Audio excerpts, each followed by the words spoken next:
Bonjour et merci d'être à Al-Balad ce matin, la veille du jour. Bonjour, Servet. Bonjour, Lys. La veille du... La veille du jour rouge. Merci d'être avec nous ce dimanche 13 février. Au menu de votre émission, aujourd'hui on parlera, on fera la lumière sur toute la polémique qui entoure depuis quelques jours les nouveaux, c'est de nouveau, c'est des flambants neufs bus Autral. Dont il faut reconnaître, c'est vrai, la joliesse peut faire débat, c'est clair. Par contre, c'est des bus qui marchent bien, qui sont solides. On a fait une petite enquête suite à l'information qui est circulée cette semaine relative à une panne. On vous en dira tout dans l'émission de ce matin. On parlera également de la semaine de l'enseignement technique. On a en studio le directeur de la planification, de l'enseignement technique et de la formation professionnelle. On lui posera la question de savoir à quel profil s'adresse l'enseignement technique et pour qui c'est fait concrètement pour en tirer le meilleur parti. Est-ce qu'il y a des débouchés sous nos cieux quand on finit un bac F1, F2? Est-ce que sous nos cieux, on a des débouchés? Quels sont les métiers aujourd'hui sur le marché de l'emploi qui nécessitent que l'on passe par l'enseignement technique? Parce qu'aller à l'école, c'est avec pour objectif de s'insérer sur le marché de l'emploi forcément, ou alors pouvoir créer son emploi, Servet. Histoire de savoir que les débouchés ne sont pas bouchés. Les débouchés, tous les débouchés. Tout à fait. Tous les débouchés ne sont pas bouchés. Servet. Yeah. Et nous parlerons dans l'émission de ce matin aussi d'amour, les relations amoureuses hier et aujourd'hui. Je vous raconterai en montant comment nous draguions, comment nous y prenions pour draguer, ou alors quelle sorte de drague, quel genre de drague nous avons subi en notre siècle. Subi. Parce qu'il y en a qu'on a subi. D'accord. Je l'ai dit, voilà. Il y en a qu'on a subi en notre siècle, comment ça se passait. Et puis, hier, je vous disais qu'on allait se partager nos déceptions amoureuses.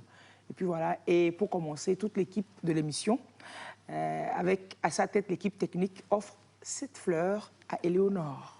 Ah. Éléonore.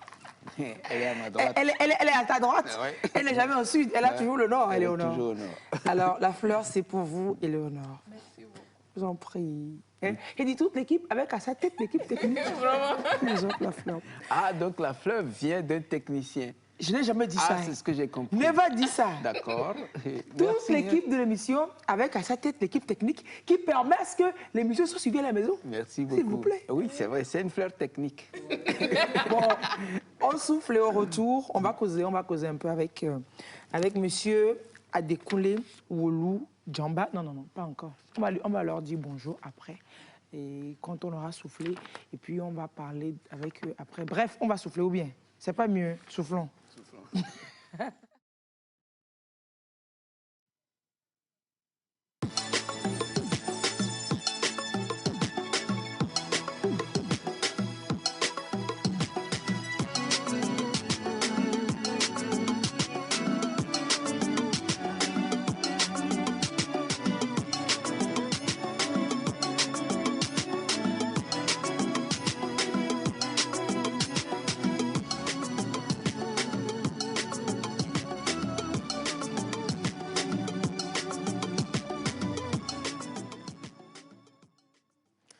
On va quand même dire bonjour à nos invités. Monsieur Adekunle Wolou Djamba, bonjour.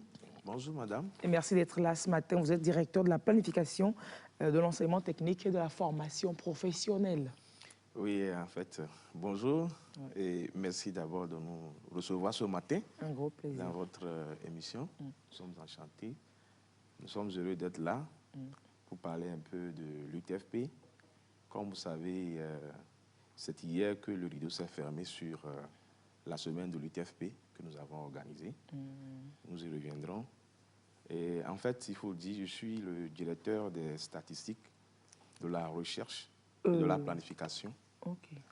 Au niveau donc du ministère délégué chargé de l'enseignement technique et de l'artisanat. Et si vous permettez, l'UTFP, qu'est-ce que ça signifie? Pardon? L'UTFP. De l'ETFP. ETFP, enseignement technique, enseignement technique, enseignement technique, formation professionnelle. Enseignement technique et formation professionnelle. ETFP. C'est ça. Et comment? Yep. Alors, il y a combien de LTFP au Togo? Nous avons aujourd'hui 8 lycées d'enseignement technique et professionnel. Disséminés dans toutes les régions? Oui, qu'on retrouve dans toutes les régions. Même dans la savane? Dans la savane, oui. Nous en avons un à Mango. Ok. Voilà. D'accord, super. Bon, on en parlera. On va dire bonjour à M. Jacques Dokokou. Bonjour, merci d'être là sur le plateau. Allô? Bonjour. Je suis content de retrouver mon ancienne maison. On ne dirait pas. Et donc, je suis Jacques Dokokou, réalisateur photographe. Merci d'être là et de nous parler des techniques de drague qui marchaient hier. Je ne sais pas si ça marche toujours aujourd'hui. Je ne sais pas si vous rodez encore. Je ne sais pas si vous testez toujours les techniques. Ce que nous faisons avant, ce n'est pas la même chose que maintenant. Vous avez essayé aujourd'hui, oui, il faut que vous... Pour vos plans de drague, est-ce que vous êtes actualisé ou bien vous utilisez je pense que devant les caméras, là, je vais essayer d'actualiser. Ah ouais, d'accord. Ah, voilà. Bah, c'est dit qu'il n'est pas encore à la retraite. Bah, bien sûr, est-ce qu'on part à la retraite pour ça? Il va nous dire tout. Oui, à un moment donné, il faut quand même savoir s'arrêter. Oui, mais après, quand même, il faut pouvoir, vous les hommes, tout le monde, il faut pouvoir tester pour voir si la finalité, c'est que le matin, on se demande mais si on est bien réveillé. Et si on n'est pas bien réveillé, on commence par se poser des questions. Ah, ça dépend du réveil. Ah, ça le dépend réveil. Du réveil. Ok, le d'accord. réveil Vous avez compris le réveil, les grands réveils. Le réveil des grands. Ah oui, donc si on ne se réveille pas bien le matin, on se pose des questions. On se pose des questions et on cherche à voir si effectivement, est-ce que c'est passager ou bien c'est comme ça. Donc c'est cette journée, s'il n'y a pas un gibier sous la main, on part à la chasse pour voir. On part vraiment à la chasse. Mais je ne comprends plus rien. Si vous n'êtes pas bien réveillé, vous saurez que vous n'êtes pas bien réveillé. Ce n'est pas dehors que vous allez voir si vous êtes bien réveillé ou pas. Non, il n'a pas dit dehors. Quelqu'un fait le cas, après la chasse, on vient à la maison. C'est à la maison qu'on vient tester le réveil. Il dit que pour savoir s'il est bien réveillé, il va dehors. Il va dehors. Il chasse. Il chasse. On va chercher les souris dehors. D'accord. Vous pouvez les manger à la maison. Allez, on va parler de ça. Vous allez aussi, chers téléspectateurs, sur le numéro de l'émission que vous avez juste là, nous envoyer ou vos plus belles déceptions amoureuses. Purée, belle déception amoureuse. C'est une déception qui t'a fait passer à côté de la tombe d'un mètre carré de 6 pieds sous terre. Ou alors des techniques pratiques de drague que vous avez eues qui ont marché dans le temps. Pour vous qui n'êtes pas encore à la retraite, est-ce que les anciennes techniques marchent toujours? Ou alors vous avez dû faire vos techniques point 3, point 4? Vous parlez de quelle retraite là? Bon, servez. Pour vous qui n'êtes pas encore à la retraite. La retraite, c'est quand c'est la cessation d'une activité. Rémunérée par l'État. Non, pas forcément par l'État. Pas forcément par l'État. D'accord. Alors, une cessation définitive. Voilà, d'une activité. Donc, bon, mon papa... Vous expliquerez davantage. Il me demande de réveiller quelqu'un qui ne dort pas. je ne perdrai point mon temps à essayer de réveiller quelqu'un qui ne dort pas. Alors les amis, alors les invités, toi tu vas rester très tranquille ici, à ma gauche. Tu vois non? Ok, il a compris. Alors vous avez aperçu quand même les bus verts de la Société des Transports de Lomé en circulation ces temps-ci. Hein. C'est vrai, vous avez aperçu? Oui, j'en ai vu. Oui. Un ou deux. Un ou deux. Les anciens ou bien les nouveaux? Les nouveaux, oui. Les anciens, je n'en vois plus vraiment. Les nouveaux, là. Deux nouveaux, ouais. Et vous vous êtes dit? Au début, je pensais que c'était des bus. Je n'avais pas su que c'était un truc de Sotral, quoi. Je n'ai pas fait attention. C'est après, quand j'ai vu sur Facebook qu'il y avait une petite polémique là, j'ai dit, ah, c'était pour Sotral, parce que je connaissais mieux les anciens. Ouais, ouais. Vous avez vu les bus Éléonore également? La première fois, je pense que j'étais dans un taxi. Et le taxi a dit, mais que ça, c'est encore quoi? Le taxi a dit ça, c'est encore quoi? Bon, un peu de jalousie aussi à côté parce que... Quel bus que ça ressemble à des vieux véhicules, quoi. On précise que c'est quand même des bus flambant neufs sortis d'usine. C'est pas des restangolos, quoi. C'est de tout nouveaux bus. Vous avez aperçu les bus, Joseph, vous aussi? Oui, c'est difficile de passer à côté sans Vraiment, sans l'apercevoir. sans l'apercevoir. Expliquez-vous. Le drame, c'est qu'on soit obligé de convaincre que c'est neuf. Non, non, c'est neuf. Oui, je sais. Oui. Mais L'aspect, oui. oui, si on doit convaincre les gens que c'est neuf, C'est qu'il y a un souci, oui. oui, bon, Et j'en ai aperçu. Le Daniel, 9 s'impose, c'est ça? le neuf, Ça c'est- s'impose. Daniel, Moi, quand j'ai vu les bus pour la première fois dans la circulation, ça me fait penser à la Russie, à la Biélorussie. ah, c'est la Biélorussie qui a. C'est là Ça qu'on me a fait acheté. penser à ces ces pays-là. avant de savoir que... Dans les pays socialistes, soviétiques, Oui, c'est... les pays rustiques. Oui, cela dit, même les bus jaunes qui transportent des écoliers aux États-Unis, ils ont l'air un peu comme ça. C'est ça, qu'on c'est- manque un peu, c'est comme Ouais, ça. c'est vrai. Oui, mais je me dis que quand ces bus, c'était dans le temps, le design du temps. Mais comme ça s'est imposé ok. comme une tradition, et ça continue. On peut par le toujours fait. faire du vintage, comme on dit. C'est du vintage, mon Bien sûr, frère. alors, ok. Non, le débat, c'est vrai qu'on ne va pas poser le débat par rapport à l'esthétique. Bon, unanimement, on reconnaît que peut-être que la coupe aurait pu être aussi. Donc, Mais disons Voilà. que quoi? elle a dit vous avez dit unanimement, et il a ajouté que Esthétiquement, esthétiquement, on peut mieux dire faire. qu'il y a un petit problème. Mais et selon nos recherches, c'est des commandes qui ont été passées quand même depuis plusieurs années. Ça doit prendre peut-être 5 ans déjà que les tractations avec le fournisseur étaient en cours. Ce n'est que l'aboutissement de contrats signés depuis quand même un long moment. Peut-être que, comme c'était le design, peut-être il y a 5 ans, quoi. Si c'était sans ce temps-ci, machin. Bon, le débat, on ne veut pas le poser par rapport à ça. Quand moi je vois ce bus, je me dis, voilà, joli là, il n'y a pas ça dedans. Mais solide, je suis sûr. Quant à la solidité, qu'est-ce que vous en dites? Quand vous le voyez, ça reflète quand même la solidité, non, Joseph? Bon, moi, j'ai connu la société urbaine des bus. Et à l'époque de Mme Sivomé et de Kokoufoun, qui était maire de la ville de Lomé. C'était des Mercedes-Benz. Et ce que je vois là, parce que moi, je n'ai pas encore vu ce bus à la télé, dans la rue, circulation, mais ce que je suis en train de voir là dans l'image là, en tout cas. Non, maintenant, oui, vous avez raison. Si maintenant, par rapport à la... Quand vous voyez quand même, on ne va pas vous dire que c'est solide ou bien. Non, c'est Ça difficile ne de va se pas- dire tout de suite que c'est solide. Qu'on a que misé c'est- plutôt sur le... Oui, c'est peut-être sur la la durée solidité, sur la durée. qu'on va Qu'on- voilà, se convaincre. Mais si quand c'est même, efficace. il faut Moi, déjà, remarquer. par rapport aux anciens bus, j'ai vu qu'il y a une hauteur. Voilà, c'est ce par que j'allais rapport dire. Par rapport aux anciens autres, bus. les Ils autres étaient vraiment ils étaient très bas. considérant nos routes. routes, sinon on prend juste Segbe, qu'on sort, 2 jours après ça se gâter. C'est des 4x4 quoi. Voilà, maintenant ça, par rapport à ça, c'est la haut. hauteur, c'était quand même... Voilà. Alors, pourquoi est-ce que nous parlons de ce sujet? Parce que sur la toile, cette semaine, l'autre information qui a alimenté les débats, c'était cette supposée panne d'un de ces nouveaux bus. Le débat se posait, c'est vrai, par rapport à l'esthétique, mais puis après, un activiste voilà, qui met que le bus est en panne, à peine mis en circulation, c'est en panne. Très intriguant et très choquant, on a voulu aller à l'information. On est allé à l'information, on vous propose ce qu'il en est effectivement, réellement et concrètement et véritablement dans ce sujet présenté par Firmin Dobo.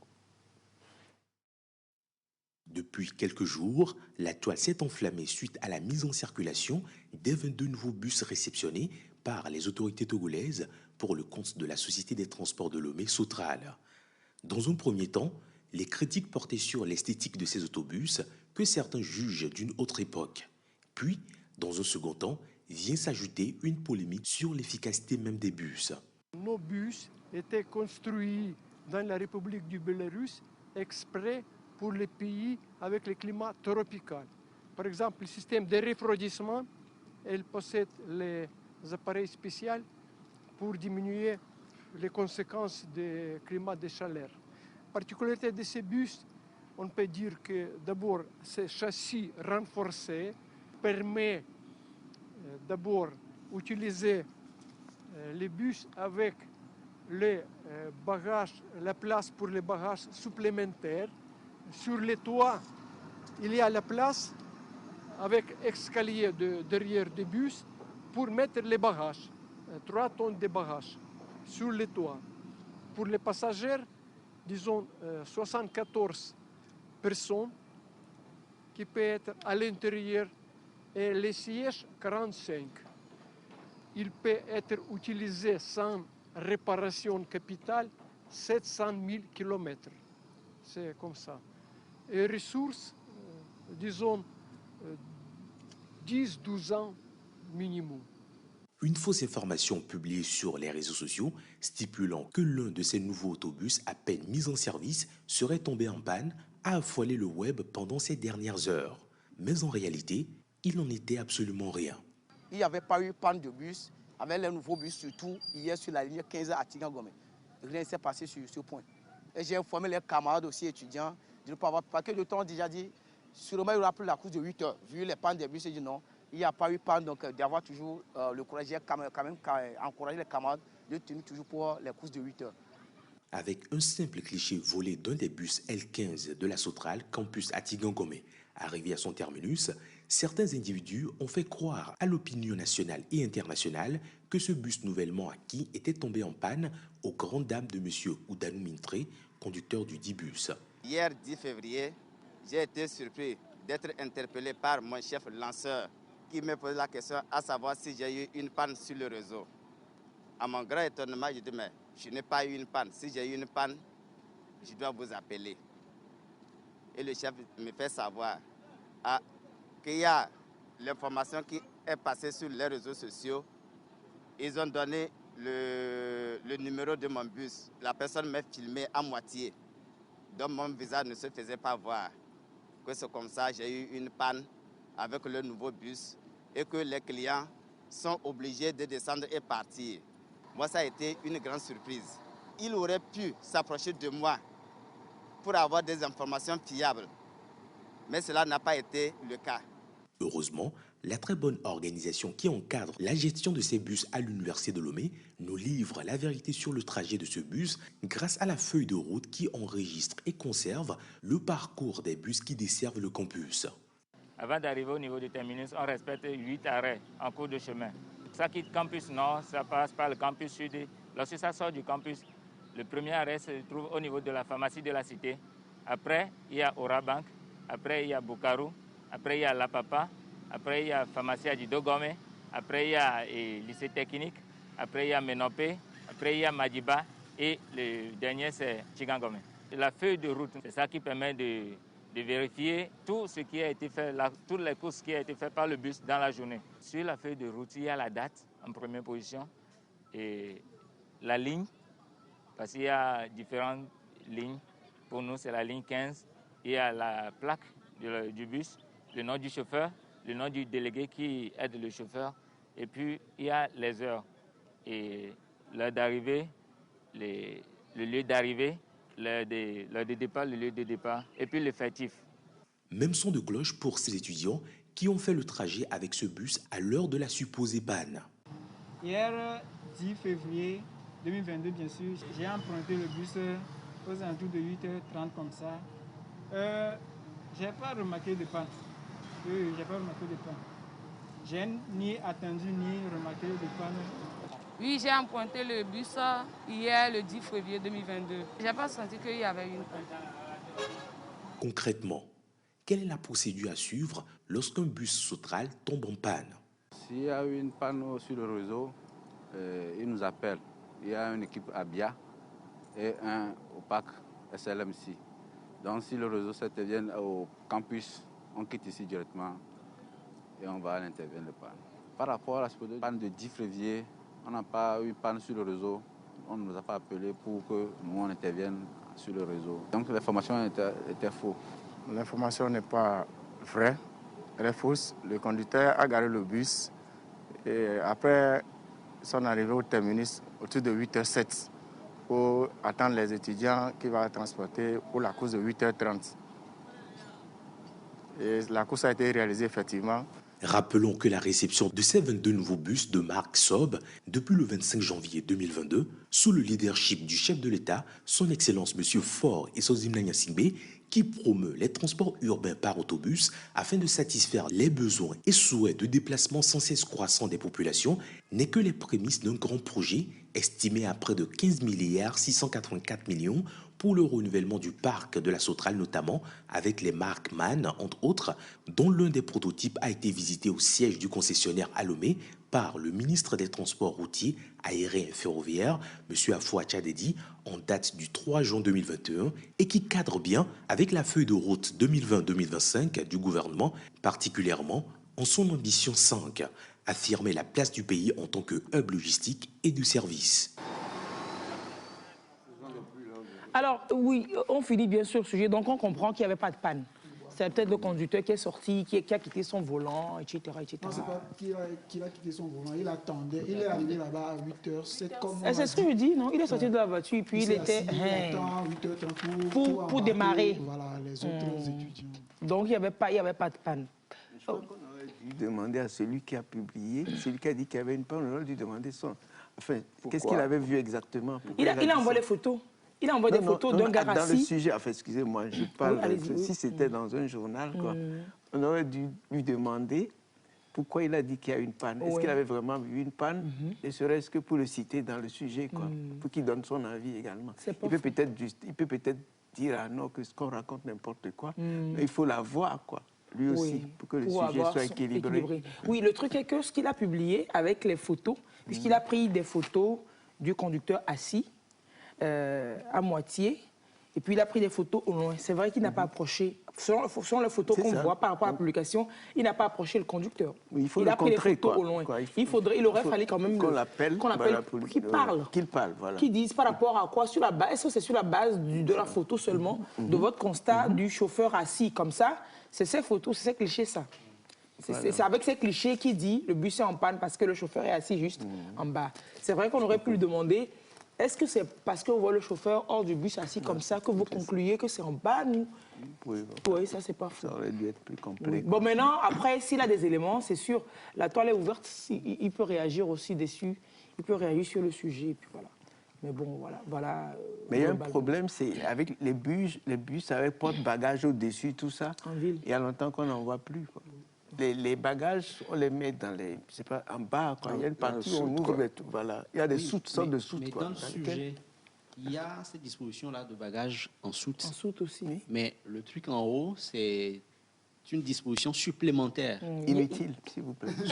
Parce qu'on roule à Lomé, quoi. C'est des villes pour Lomé. C'est pas faux. Ouais, on ne va pas mettre des bagages. C'est une adaptation. Oui, ça fait pas... C'est pas citadin. Mais en même temps, après, moi, ce qui me réjouit quand même, c'est la fin du sujet.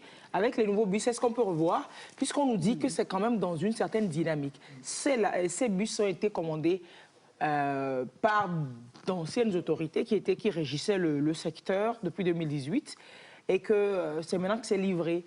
Maintenant, qu'il y a de nouveaux bus, que c'est dans une dynamique, que ceux-là, ils sont livrés déjà, qu'il y a de nouveaux bus qui viennent. Et les nouveaux bus, ça va plutôt nous réjouir, on a vu. Mais je suis d'accord, il faut noter que les bus qu'on a vus là, les nouveaux bus qu'on traite de vieux là, vous avez dit c'est la Biélorussie. Biélorussie, voilà.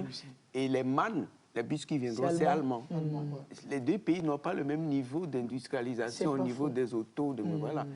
MAN et l'Allemagne, c'est les Mercedes, c'est les BM, c'est les... C'est la solidité, c'est le top aussi. Voilà. C'est solide et puis joli aussi. Ouais. Les Biélorusses, ils sont peut-être encore à un niveau où ils peuvent faire que ça pour le moment. Donc on ne peut pas comparer les deux. Ouais. Les Allemands, c'est autre chose, quoi. Allez, on va voir les nouveaux bus qui vont arriver. Ça va nous consoler. Si vous souffrez de pollution visuelle par rapport au bus actuel, regardez ce qui vient bientôt. Oh là là, vivement, il y a des missions pour que ça éteigne le feu. Oui, je suis d'accord que les bus là viennent, mais après, il faut que chaque passager prenne sur lui, qui se dise que ce bus m'appartient et qu'il en prenne soin. Il ne faut pas qu'on salisse les sièges, qu'on fait ça aussi, c'est un autre problème. C'est complètement notre problème. Ouais, c'est peut-être pour ça qu'on prend les djougoum. Comme ça, peut-être même que dans les djougoum là, tu déchires le siège jusqu'à ça ne déchire pas, parce que c'est solide. Je préfère qu'on amène de ce qui est confortable. Et qu'on nous éduque, qu'on éduque les usagers. C'est une question d'éducation. C'est-à-dire qu'il y a des gens qui vont passer, qui vont cracher dedans, ou bien qui vont manger et puis ils vont jeter, ou bien, comme voilà, Piawata, là, il laisse ça par terre. C'est une question d'éducation. C'est une question d'éducation. Même si les bus qu'on vient de voir, si les étudiants ne l'utilisent pas bien, s'ils ne sont pas soucieux, comme le dit... c'est un bien national, il faut savoir comment utiliser ça. C'est clair. C'est pas parce que c'est pas pour toi, c'est pas privé, que c'est public, qu'il faut pas en prendre soin. Hein? Monsieur de l'enseignement technique, on forme des mécaniciens quand même aussi pour l'entretien de ces... Bien sûr. On voudrait des mécaniciens pour le montage, pour la fabrication des bus ici chez nous. On en est où? On n'a pas commencé encore. Est-ce qu'on n'a pas commencé encore? Est-ce qu'on va former spécialement pour monter? Il faut d'abord former des mécaniciens. Déjà. Voilà, déjà. Et puis maintenant, s'il y a le besoin de faire des montages, ça serait juste des recyclages ou bien des appoints, quoi. Des compléments qu'il faut apporter. Tout mécanicien peut travailler, peut faire aider à monter. Voilà, donc dans nos centres actuellement, nous avons ces filières-là qui sont offertes en mécanique auto. De pointe. Qu'est-ce que vous voulez dire par pointe? Oh, parce que pour tous ceux qui, pour tout usager de véhicule et qui prend sa voiture pour aller dans le garage, vit le calvaire, l'enfer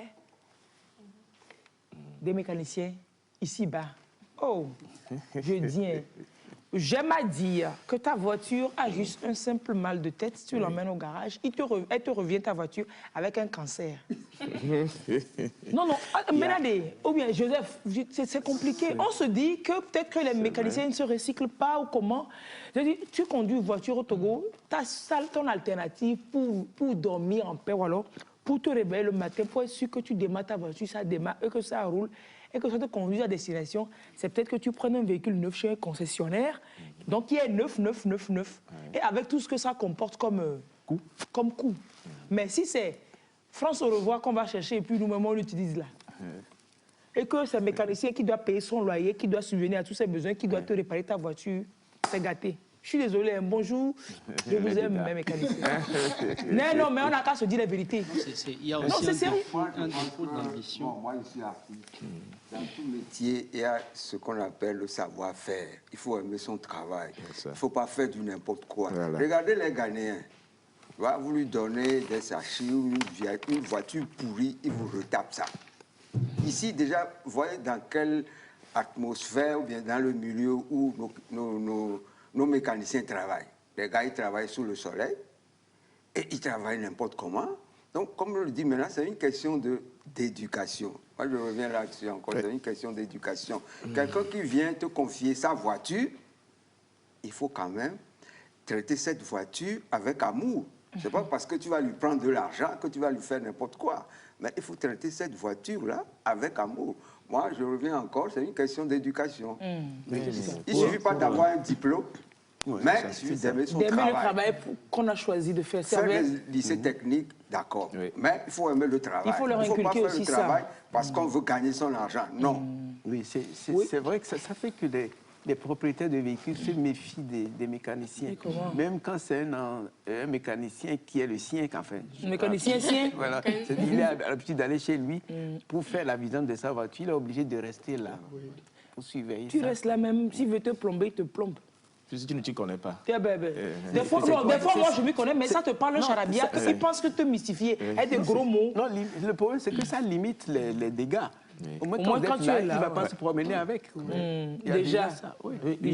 Comme le doyen le disait tantôt, je crois qu'il y a le savoir-faire et le savoir-être. Pourquoi bien voir pas le néné? Ils sont tous. Il y a la grande majorité, non. Ils sont nombreux quand même à être comme vous le dites, mais je crois que c'est la sensibilisation et l'éducation qui doit continuer. Pour que les gens se professionnalisent un peu plus. Comment? Voilà. Il faut des réparations à tâtons. Il ne suffit pas seulement de savoir faire le travail pour lequel on vous sollicite, mais il y a un certain nombre de choses aussi, de services qui doivent accompagner. Voilà, pour que vous puissiez fidéliser vos clients, par exemple. Mais il ne faut pas qu'on s'en prenne seulement aux mécaniciens. Comme on le dit, les alumnos, la plupart, ils sont... Oui. Et quand vous apprenez le métier chez votre patron, il ne fait que ça. Vous le regardez faire. Après, vous avez appris ça aussi. Quoi, un peu, quoi. Non, si on dit que c'est ce que tu as que tu donnes. Si l'enfant, il apprend chez un patron voleur, il va être plus tard un patron voleur. C'est ça. Entre guillemets. Non. Ce qu'on dit, c'est vrai. C'est que des fois, il ne te fait pas le boulot pour lequel tu as diagnostiqué. Déjà, des fois, très souvent, il se trompe de diagnostic. Il fait à tâtons. Donc, quand il va ouvrir le moteur, il casse ce truc-là. C'est toi qui repars. Puis, ça va te dire, ah, ce truc-là, c'est gâté. Mais c'est lui, dans sa manipulation, qui a bousillé le truc. Tu vas payer pour ça. Voilà. Il te dit de changer ça. Tu changes, ça ne marche pas. Après, il te dit, non, il y a ça aussi. En fait, le diagnostic, il ne sait pas ce qui arrive. Il va par tâtons. Déjà. Mais l'autre chose qu'il faut souligner aussi, c'est peut-être nous, les clients, qui sommes des fois chiants. On ne veut pas payer ce qu'il nous dit. Donc, le gars, il te fait le travail par rapport à combien tu as payé.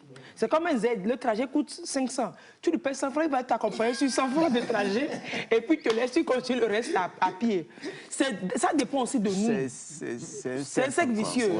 Ça dépend de nous aussi. Chacun a une part de responsabilité. Quand tu dis non, que ta main-d'œuvre, non, je ne veux pas te payer la main-d'œuvre, il va te dire la pièce qui coûte 12 000 là. Il va dire c'est à 25 000. Parce qu'il sait que la pièce, tu ne peux que payer. Mais puisque tu vas diminuer la main-d'œuvre, il va récupérer sur la pièce. Mais maintenant, là, tu prends beaucoup d'argent pour la pièce, va acheter la pièce. Au moins la bonne pièce. Ah oui, quelque part, il y a aussi le niveau. Que dans le moteur, tu ne vas jamais ouvrir le moteur. Pour fouiller, pour trouver la pièce. Même si vous ouvrez, qu'est-ce que vous savez? De passer toute ta journée au garage pour regarder ce qu'il met dedans. Et encore, c'est parce que tu as une notion de mécanique. Et tu sais que, ah tiens, ce qu'il me fait là, c'est pas ça. Mais quand tu, comme disais tout à l'heure, là, quand tu vas commencer par lui dire, il va te sortir son charabia, il va dire d'abord, est-ce que tu connais ça? C'est comme tu as un chauffeur. Tu lui dis, ah, la façon dont tu conduis là, c'est pas pour dire. Tu as le permis, toi-même tu ne conduis pas. Parce que toi-même tu ne conduis pas. C'est une question de, je ne sais pas, c'est le monde. On va en parler tout à l'heure. On va en parler tout à l'heure quand on va parler du track. C'est la vie qui est comme ça. Ah, ça vous tient vraiment à cœur. Hein? Cette histoire de drague là, ça vous tient à cœur. Moi je voudrais dire une chose, c'est qu'au niveau des mécaniciens, il faut quand même qu'il y ait mécaniciens dans les mécaniciens. C'est-à-dire qu'il y a des mécaniciens qui ont des niveaux quand même un peu plus élevés. C'est à vous, au niveau de vos directions, il faut nous faire un répertoire, comme on a fait récemment pour les écoles, les fake écoles et puis les vraies écoles, et puis les fake cliniques de santé. Peut-être vous, les mécaniciens, et vous, de l'enseignement technique, d'information professionnelle, à votre niveau, ou alors du FNAF-PP, on peut avoir un répertoire des mécaniciens, des mécaniciens qui méritent leur nom, quoi. Pas les bricolaciens. Non, en fait, monsieur va finir, s'il vous plaît, si vous permettez, s'il vous plaît. Et tout le monde ne peut pas faire tous les métiers. Par exemple, et si tu n'as pas cette envie d'être infirmier, tu vas parce que tu cherches le boulot, tu dis je vais passer le concours d'infirmier et après je vais piquer les gens. Il y a savoir-faire. Moi, je trouve qu'il y a des gens, parce qu'ils ne trouvent pas ce qu'il faut faire, ils se disent, bon, moi, je vais apprendre la mécanique parce que je n'arrive pas à être bien à l'école, je vais aller apprendre la mécanique. Mais dedans, ce n'est pas vraiment l'amour, parce qu'il faut dire aussi que sur le lieu du travail, on apprend à aimer son travail. Il y a une question d'aimer son travail. On en voit tous les jours, partout, à la fonction publique, partout, dans nos écoles. Et on en voit partout. C'est l'amour du travail qui compte au fait. C'est clair. Monsieur... Oui, je disais tantôt que, en fait, quand vous le disiez, c'est vrai, le constat. Vous amenez votre engin chez le mécanicien, il répare peut-être que ce pourquoi vous êtes venu et il vous crée une autre panne pour le prochain loyer qu'il doit payer. Mais je dis qu'il y a mécaniciens dans mécaniciens. Il y en a qui sont quand même d'un certain niveau et qui sont très professionnels. Maintenant, le tout, c'est de pouvoir les identifier, parce qu'ils ne sont pas souvent nombreux. Et la difficulté aussi, comme vous venez de le dire, c'est que les clients veulent ce qui est moins cher. Quand vous irez ici, celui-là qui est d'un certain niveau, il va vous faire la facture, conséquemment la qualité de ce qu'il veut vous donner. Et bon, souvent on recule, Et on va vers ceux qui sont au bord de la route, c'est pas à côté. Bon, ceux qui peuvent bricoler. Voilà. Et on a tous ces désagréments-là. C'est vrai. Non, ça dépend il y a de nous. le niveau d'entrée en formation qui compte. Oui. Parce que quand les gens vont en mécanique avec le niveau CPD... Des fois, même pas. Des fois même pas. Des fois même pas. Même ceux qui n'ont pas été à l'école. Voilà. Après l'apprentissage, maintenant, il y a aussi la question de mise à jour des compétences. C'est ça, c'est surtout ça aussi. Parce qu'il y a des voitures, tu as appris à réparer sur des voitures et avec le temps, 5 ans après, ce n'est plus la même technologie sur les voitures. Et donc, est-ce que tu te remets à jour? Non. Malheureusement, il y a même des gens qui font des formations dans des écoles de formation, dans des centres bien spécialisés, bien équipés et tout. Mais lorsque la personne sort de l'apprentissage, j'en ai connu... Elle n'a pas ces machines-là chez elle. Elle n'a pas ces machines-là. Elle n'a pas l'équipement qu'il faut. Nous avons mis en apprentissage un garçon. Il ne va pas être content de mon témoignage là. C'est pas grave, il ne faut pas donner son nom. Et il a fait 3 ans à l'école internationale de mécanique à Soviépé. Il y a une école internationale même là-bas. Oui, juste à côté du marché. Oui, il y a une école qui est là depuis des années. Et quand il sort, figurez-vous, il était obligé d'aller refaire un stage chez les mécaniciens de la rue pour savoir bricoler. Pour savoir réparer sans les machines, qu'il a appris à manipuler. Voilà. Parce que s'il crée son entreprise, sa petite entreprise, et qu'il veut appliquer les tarifs de cette hauteur, eh ben, il ne risque pas de trouver beaucoup de... Et il va trouver là. Du coup, il est obligé d'aller apprendre aussi à bricoler les voitures. C'est ça. Malheureusement. Tout ça, c'est quoi? C'est une question de caractère. Si vous êtes honnête, vous serez honnête. C'est vrai. Si vous ne l'êtes pas, vous avez beau avoir un niveau de... Ça prend pas. Ah oui, ça prend pas l'école, c'est vrai. Ça ne prend pas l'école, c'est une question d'honnêteté. Honnêteté, actualisation des connaissances. Parce que sur une voiture électronique, vous vous imaginez qu'un mécanicien a mis burin et marteau. Parce que la voiture, on l'a garée, après on démarre, ça démarre pas, le volant est calé. C'était juste une question de programmation. On avait cliqué sur un truc simplement, attaque pas, mais le mécanicien vient, il prend burin et marteau. Non, il ne s'y connaît pas. C'est tout le système du volant et du tout. C'est à Accra qu'on a dû tout racheter. Quand on est venu, on l'a vu en train de travailler, on a compris que la voiture est maintenant en panne. Avec le mécanicien. La voiture vient de rentrer en panne, quoi. Ce que je dois ajouter, qui est aussi important et que chaque usager de véhicule doit savoir, quand vous achetez une certaine gamme de véhicules, il faut pouvoir savoir quel mécanicien pourra y intervenir. Il ne faut pas prendre votre véhicule et le remettre à n'importe qui. Parce que, comme le disait tantôt le doyen, il a appris au bord de la roue auprès de son patron, qui avait un certain niveau, et qui a appris à faire d'une certaine manière, et qui lui a transféré ce savoir-faire avec lequel il travaille. Il n'a jamais vu ce type de véhicule, mais parce que lui cherche l'argent. Il ne va pas te laisser. Il m'a dit, oh non, la fois dernière même, j'ai parlé pour quelqu'un ici. Voilà. Le gars s'est promené dans tout le Togo, c'est moi qui l'ai sauvé. Si les gens commencent pas à dire ça, il faut fuir. Je vais faire attention. Je ne pense pas qu'on a invité monsieur ce matin pour charger les mécaniciens. Non, on ne charge pas les mécaniciens, on constate. C'est quelqu'un qui a dit, si quelqu'un est voleur, tu dis qu'il est voleur, tu l'as insulté, tu as constaté. Déchargez-moi les véhicules. Et puis non, je ne suis pas d'accord avec le téléspectateur qui dit, je suis d'accord avec vous, mais la base de tout ça, c'est la vie chère au Togo. C'est la vie chère qui entraîne la malhonnêteté ou bien je ne comprends pas. Pardonnez, vraiment. Donc, on cherche au Togo à mélanger tout. Si ce n'est pas politique, savoir-faire. On dit vie chère. Et on parle de vie chère. C'est savoir-faire, c'est une question d'éducation. Moi, je reviens encore là-dessus, c'est une question d'éducation. Tout à l'heure, on est parti à Accra pour réparer la voiture. Accra, c'est à côté. Pourquoi nous, nos mécaniciens, ils ne vont pas là-bas? Eux, je vois des Ghanéens, parce que déjà à l'école primaire, on leur dit ce que c'est qu'une machine. Il y a d'abord ça. Parce qu'eux, ils ont le système anglophone, ce n'est pas le système francophone. Le système anglophone, déjà dès l'école, on vous donne quelques petites bases. Et moi, je reviens encore savoir-faire. Parce que le métier, alors nous donnons, ce n'est pas donné à tout le monde. Donc, le métier, tu vois, c'est le métier. C'est pour ça qu'on dit métier. C'est ça, c'est vrai en plus. Alors, je crois qu'aujourd'hui, on privilégie de plus en plus le savoir-faire. Juste, ce n'est pas des connaissances, le savoir tout, mais c'est le savoir-faire, la pratique. Absolument. Voilà. Beaucoup plus en enseignement technique, c'est ce qui est mis en avant. C'est ce que nous mettons maintenant en avant. Et on met l'accent sur votre capacité à pouvoir régler des problèmes. Oui, vous Voilà, avez ce qui est bien plus fait de le important. dire. Nous, quand on était petits, je suis d'un certain âge aussi, mais ça ne se voit pas. Mais t'es resté petit. Quand on était petit, on se moquait des gens qui allaient au lycée technique. Le lycée technique, à l'époque, c'est en face de la Grande Poste, là. Oui, oui.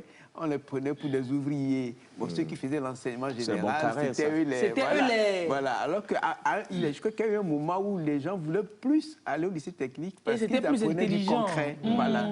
C'est plus... Alors, c'est pour quel profil, pour qui s'adresse l'enseignement technique? L'enseignement technique s'adresse à toute personne qui sent le besoin de développer une compétence. Et actuellement... Est-ce qu'il suffit de sentir le besoin? Est-ce qu'il ne faut pas avoir des aptitudes? Et puis, excusez-moi, je précise avant que... Parce qu'avant, on disait que si tu veux choisir l'enseignement technique, on dit non, toi, tu es trop jeune pour faire l'enseignement technique. Il faut aller faire l'enseignement général. C'est comme si c'était pour des gens d'un certain âge, des apprenants d'un certain âge. Non, ça, c'est des clichés. Il faut distinguer aujourd'hui l'enseignement technique de la formation professionnelle. Okay. Voilà. L'enseignement technique, c'est beaucoup plus pour les jeunes, en grande partie. Ce sont eux qui vont au lycée, qui font les séries industrielles et tertiaires. En fait, ceux-là, ils sont préparés pour les hautes études dans la technique, pour les grandes écoles. Voilà. Donc, quelqu'un qui fait, par exemple, un bac F est appelé après à aller dans une école d'ingénierie. Voilà. Maintenant, pour la formation professionnelle, eux, ils font beaucoup plus de pratiques. Voilà. C'est le centre de formation. C'est le centre de formation, en principe. C'est quelqu'un qui, par exemple, qui fait un CAP, il est directement opérationnel. Quelqu'un qui fait un BT, il est directement opérationnel. C'est le certificat d'aptitude professionnelle. Voilà. Déjà, il faut commencer au plus bas, c'est le CFA. C'est le certificat de fin d'apprentissage. Pas le français. C'est pas le français. Moi, quand vous dites que c'est pour les hautes études, celui qui est docteur, il peut créer son garage, il peut travailler comme les jeunes qu'on voit là. C'est parce qu'ici, on dit hautes études, ça veut dire bureau après. Non, pas forcément. Non, vos études ne riment pas forcément avec cravate. L'ingénieur, il est dans sa blouse. Avec plein de cambouis sur lui. On ne donne pas cette notion après d'être ingénieur et de créer. Je reviens encore à la créativité. Il a fait l'école, il est docteur, mais il ne peut pas créer. Il y a des gens qui sont des docteurs en urbanisme, etc. Regardez Lomé. Il y a des ingénieurs agricoles qui sont au bureau, c'est vrai. Alors que le champ, ce n'est pas au bureau. Il devrait être il a appris comment c'est le sol, mais il est au bureau. Parce qu'il est parti là-bas pour rester au bureau, en cravate. Mais il peut être en cravate dans le champ, non, pas en cravate. Bon, s'il aime la cravate, c'est s'il aime la cravate, il n'a pas mettre dans le champ. Ne le pendez pas, ne le pendez pas. Alors oui, c'est pas faux, cet aspect à dire aux gens. Le prestige du travail n'est pas qu'au bureau, être propre, puis dans un bureau climatisé, mais c'est être sur le terrain, on sait avoir du cambouis. Je crois que longtemps, c'est des clichés. C'est qu'en fait, longtemps, c'est ceux qui réussissent mieux leur vie, c'est ceux-là qui sont cravatés, qu'on retrouve dans les bureaux et tout. Mais aujourd'hui, les dons sont en train de changer. Nos mécaniciens sont plus à l'aise que nous qui sommes des fonctionnaires. Avec notre argent, là. Voilà, donc la mentalité est en train de changer. Il y a des gens qui ont le savoir-faire, qui n'ont même pas besoin de gros diplômes et qui s'en sortent très bien. Qui s'en sortent mieux que ceux qui sont dans les bureaux. Vrai, là. Voilà. Ça n'a rien à voir avec la tenue vestimentaire. Non, ça n'a rien à voir. Ce sont des clichés, effectivement. Des clichés. Ça prendra peut-être du temps, mais ça va passer. Ça va venir. Et longtemps, comme quelqu'un venait de le dire, l'enseignement technique, la formation professionnelle, c'était réservé à ceux-là qui ne réussissaient pas à l'école. Non, c'est... C'est le cliché qu'on lui attribue. Oui, aujourd'hui, nous travaillons pour que de plus en plus de jeunes viennent à l'enseignement technique parce que, justement, c'est pas ce secteur-là qu'on est capacité à aller travailler, à aller contribuer à la création de richesses et d'emplois. C'est ça, absolument. Oui, l'enseignement général, c'est bon. Dans nos pays surtout. Oui, dans nos pays surtout, il y a encore beaucoup d'opportunités d'affaires. Il faut être capacité pour pouvoir aller travailler. Est-ce qu'on peut dire que quand on passe par l'enseignement technique, c'est plus facile et plus rapide de s'insérer sur le marché de l'emploi que quand on passe par l'enseignement général? C'est tout à fait normal, parce que l'enseignement technique se définit comment? c'est le processus par lequel l'apprenant ou le bénéficiaire développe des compétences techniques et professionnelles et donc se prépare à l'exercice d'un métier voilà, pour s'insérer sur le marché du travail. Donc c'est normal que si vous faites l'enseignement technique, la formation professionnelle, que vous puissiez plus rapidement vous insérer. Si vous voulez vous insérer plus rapidement, optez pour les filières de formation professionnelle. Mais si vous voulez aller plus loin, optez pour l'enseignement technique. Et puis je crois qu'il faut savoir, il faut connaître les besoins du pays. Du marché. Voilà. Oui, voilà. Dans tel ou tel domaine, quoi. Oui. C'est pas la peine de former des ingénieurs qui montent, ceux qui peuvent réparer des hélicoptères par centaines. Aujourd'hui, est-ce qu'on en a besoin? Voilà, alors que on n'a pas beaucoup d'hélicoptères pour les transports dans nos pays. Il vaut mieux former des gens qui peuvent réparer les bus de Sotral. Voilà, par exemple. C'est ça. Non, pour les bus de Sotral... non, c'est une parenthèse. Il y a les mécaniciens.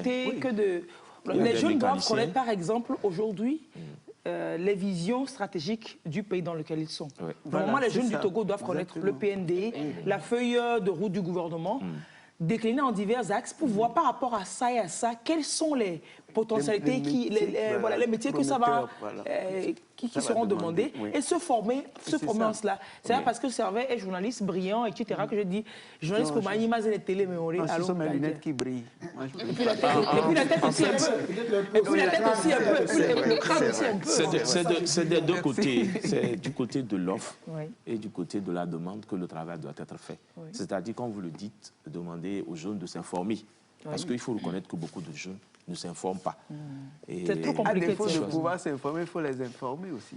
Oui. Pendant la formation, pendant que vous les formez, informez-les. Oui, c'est vrai, on leur donne l'information. Encore faut-il qu'ils puissent l'utiliser à bon escient.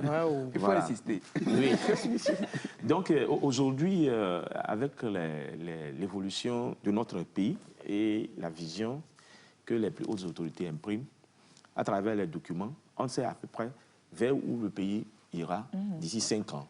Voilà. Et donc, les secteurs à promouvoir. Donc, par rapport à ça, au niveau de notre sous-secteur, nous sommes en train de mettre en place ce que nous appelons la carte de développement des compétences techniques et professionnelles, qui nous permet donc d'avoir une idée sur l'émaillage du territoire en termes d'offres de formation. Où faut-il aller pour avoir quel type de formation?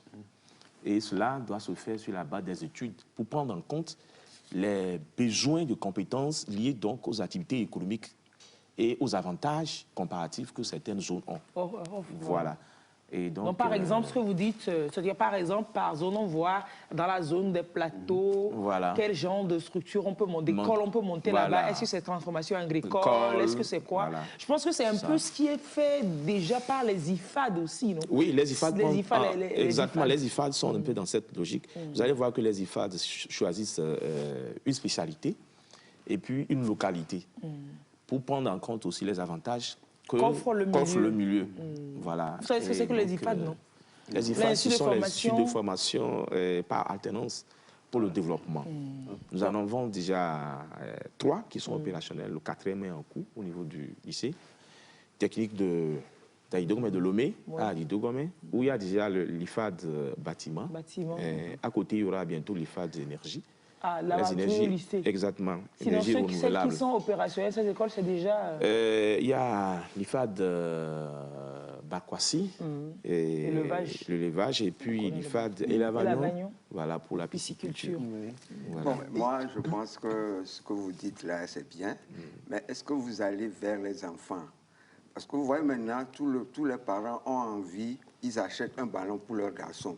Moi, mon père, ou bien avant, on ne voulait pas qu'on joue au ballon parce qu'on se dit, mais jouer le ballon, c'est rater son avenir. Maintenant... Alors qu'il y a des bailleurs là-bas. Maintenant, il y a des bailleurs. Les parents achètent un ballon pour leurs enfants. Et petit à petit, on a dit, il faut créer des écoles de foot. Et les écoles de foot, il faut avoir son bac, il faut avoir ainsi de suite. Parce que plus tu es intelligent, parce que l'étude, ça te prépare à être plus intelligent que celui qui n'a pas fait. Plus aguerri. Ça ouvre l'esprit. Il faut que, moi, je pense qu'il faut aller vers les enfants. Les enfants, ils sont curieux.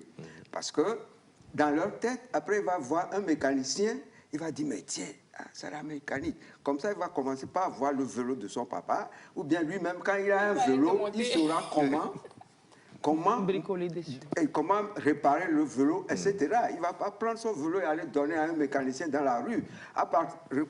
Venons par exemple Peugeot. Il a commencé par faire c'est un vulcanologue. Et aujourd'hui, on a la marque Peugeot. Alors, donc, M. Jacques Dekoko, si vous demandez d'aller vers les enfants, c'est-à-dire que c'est dans quelle démarche de faire des journées portes ouvertes? Il faut de temps en temps inviter les enfants à visiter, par exemple, les écoles, leur en parler. Que voilà, et si vous êtes ceci, électricien, voilà ce que ça vous donne la vie. Je parce que chez nous, au Togo, on a plein de choses à faire. On est encore, c'est-à-dire, je ne sais pas, on est encore... Il y a tellement de choses à faire dans ce pays qu'on se dit qu'il faut toujours... il faut aller à l'école d'abord. C'est vrai, on va à l'école. Mais après, on se dit, mais si je vais à l'école, je vais devenir quoi, en fait? Donc, déjà... Alors, il faut savoir ce qu'on veut devenir pour aller à l'école, pour devenir ça. On ne va pas à l'école par hasard, normalement. Voilà. C'est-à-dire que déjà, dans ta tête, tu commences par te préparer au fur et à mesure. Mais tu ne vas pas aller au bac, et puis à un moment, tu dis, bon, OK... Qu'est-ce que je vais faire? Je vais faire l'université. Première année, deuxième année, ça ne marche pas. Ah, je vais conduire moto. Et puis moto, ça ne marche pas. Après, je vais faire commerce. Ainsi de suite. Mais il faut quand même que les enfants, dès le bas âge, on commence par leur donner l'initiative d'être quelqu'un, de créer quelque chose demain. Oui, je crois que... Voilà, je voulais dire que le doyen aborde là la question de l'orientation, qu'il faut commencer même dès le bas âge.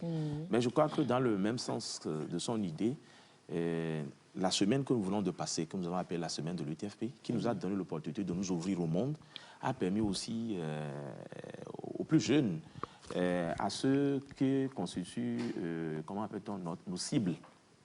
C'est ceux qui sont à l'enseignement général, au CEG, au primaire, qui ont pu venir quand même voir, découvrir un peu. Surtout le collège, primaire et collège, c'est là-bas qu'il faut agir pour dédier. Donc, au cours de cette semaine, nous avons pu communiquer sur nos offres de formation, sur, comment appelle-t-on, les débouchés. Le document que j'ai ici, qui est le guide des formations techniques et professionnelles, nous a permis, donc, avec ça, nous avons pu faire de la communication autour de nos offres de formation. Quels sont les profils d'entrée? Quel est le contenu de la formation? Quand on fait la formation, sur quoi ça débouche? Quels sont les métiers que vous pourriez embrasser après?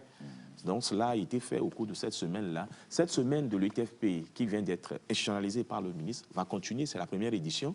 Et donc, c'est un peu dans la logique de ce que le doyen venait de dire, pour que les gens ne choisissent plus au hasard les formations. Je pense que toujours pour permettre aux enfants, enfin, aux jeunes élèves, d'avoir une idée de ce qu'ils pourront faire, des opportunités qu'il y a dans le domaine technique, là, on peut organiser des excursions dans les établissements, leur faire visiter les usines, enfin, des endroits où on peut faire des transformations, les piscicultures, les choses, leur faire visiter ça, ne serait-ce qu'une fois dans l'année, quoi.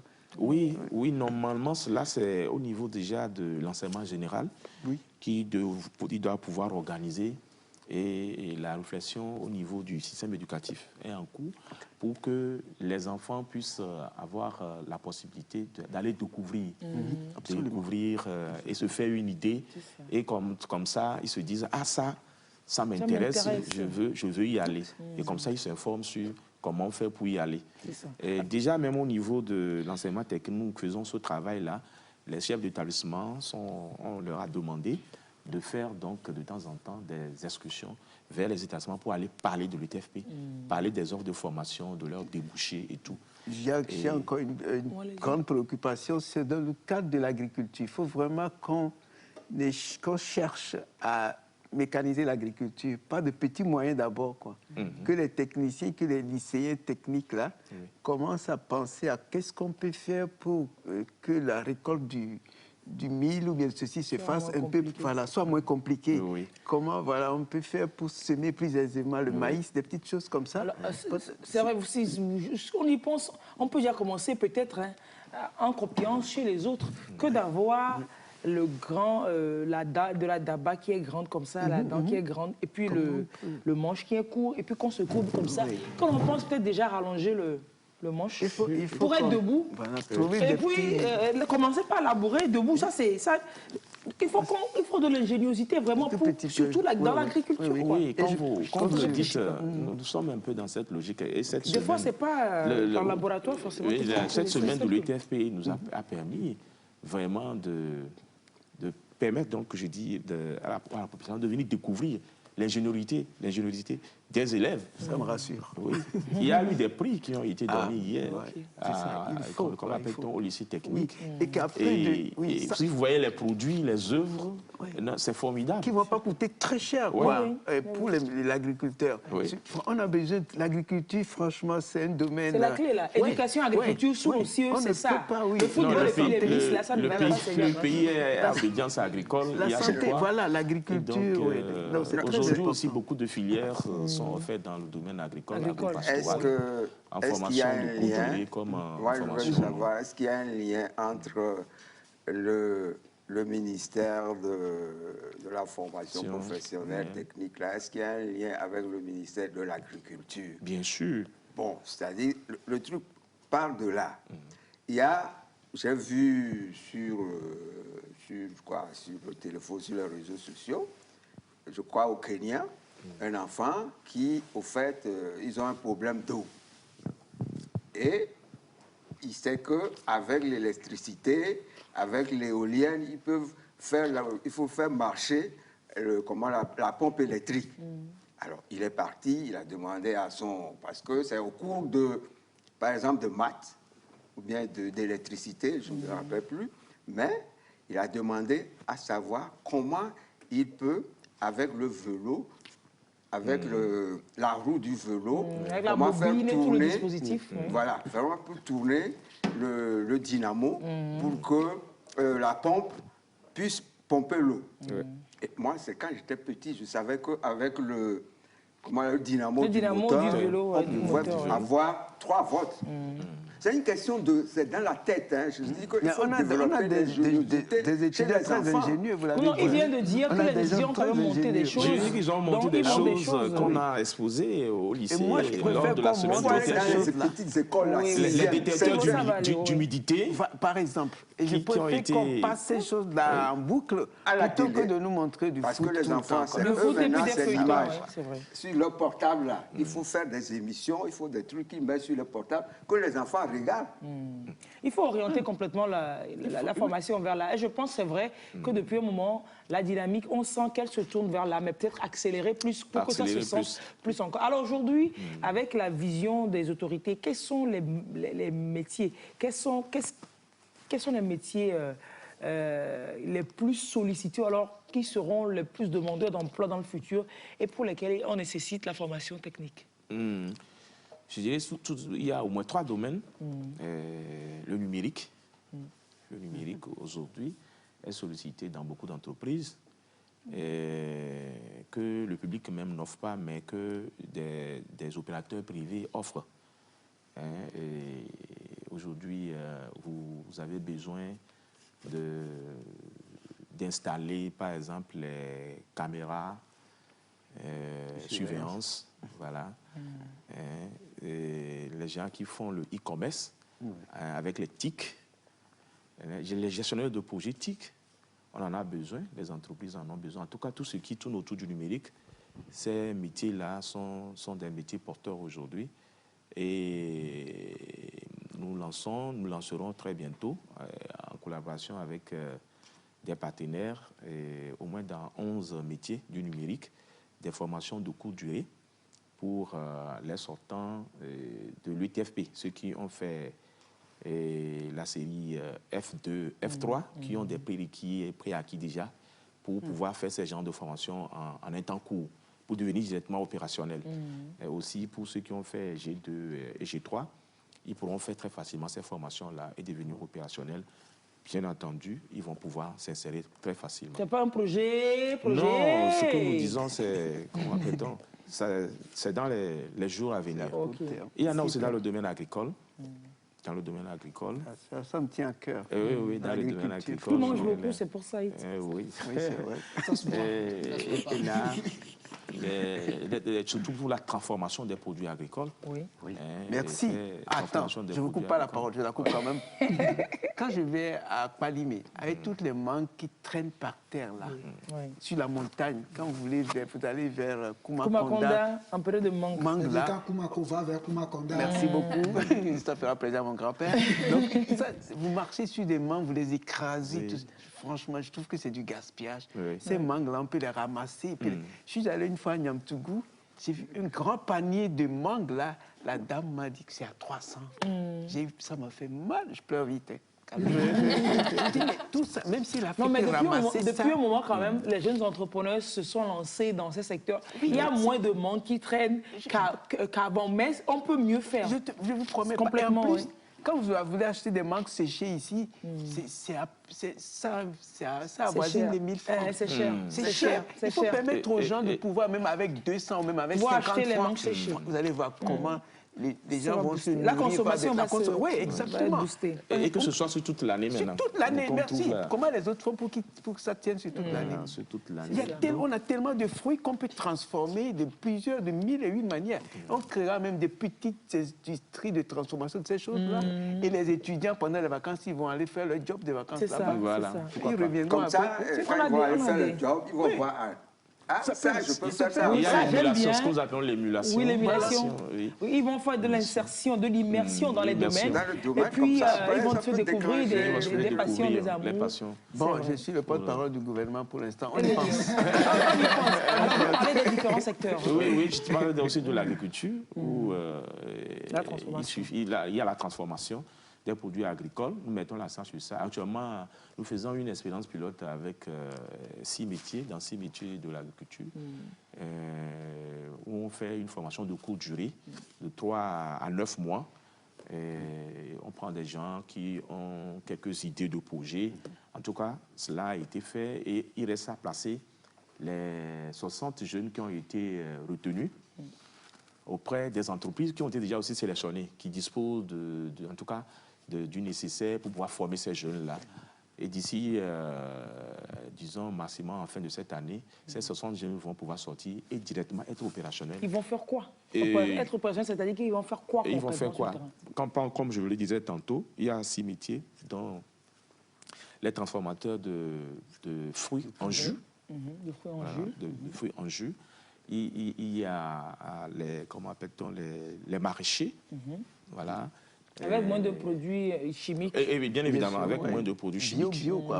Vraiment bio, quoi. Bio à vendre, bio. Surtout que nous, normalement, par ici, c'est le bio d'office avant. C'est la...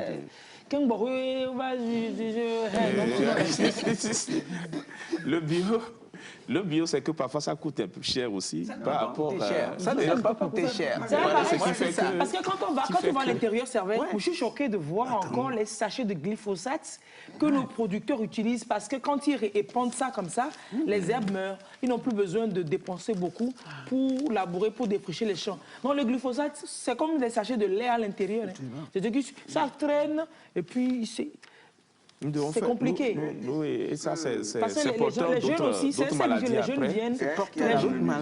Les jeunes viennent en ville faire des millions. Il n'y a plus de bras pour labourer les champs, dont les paysans sont obligés de trouver la solution de facilité en dépendant des solutions chimiques qui facilitent donc le ça interpelle encore ceux qui sont en mécanique et tout, qui doivent être ingénieux pour créer des petits outils qui facilitent la vie. Sans difficulté. Oui, sans difficulté.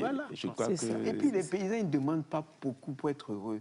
C'est des gens qui se donnent beaucoup, ils se lèvent très tôt, ils vont au champ, ils bossent, ils reviennent le soir. Maintenant, si on peut leur faciliter ce travail-là, franchement, ils n'hésiteront pas, quoi. Pas de petits outils qui ne vont pas coûter cher, mais avec lesquels ils travailleront avec un peu plus d'aise. C'est ça.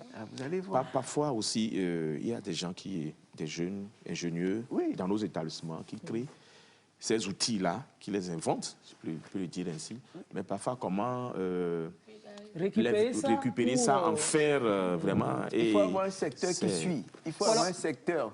Les investisseurs privés peut-être les pour réflexions récupérer sont aussi en voilà. cours vraiment pour ces genres de jeunes-là.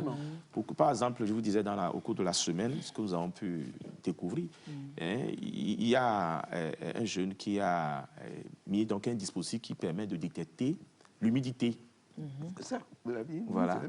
Et qui peut être utilisé même pour arroser de façon automatisée les jardins.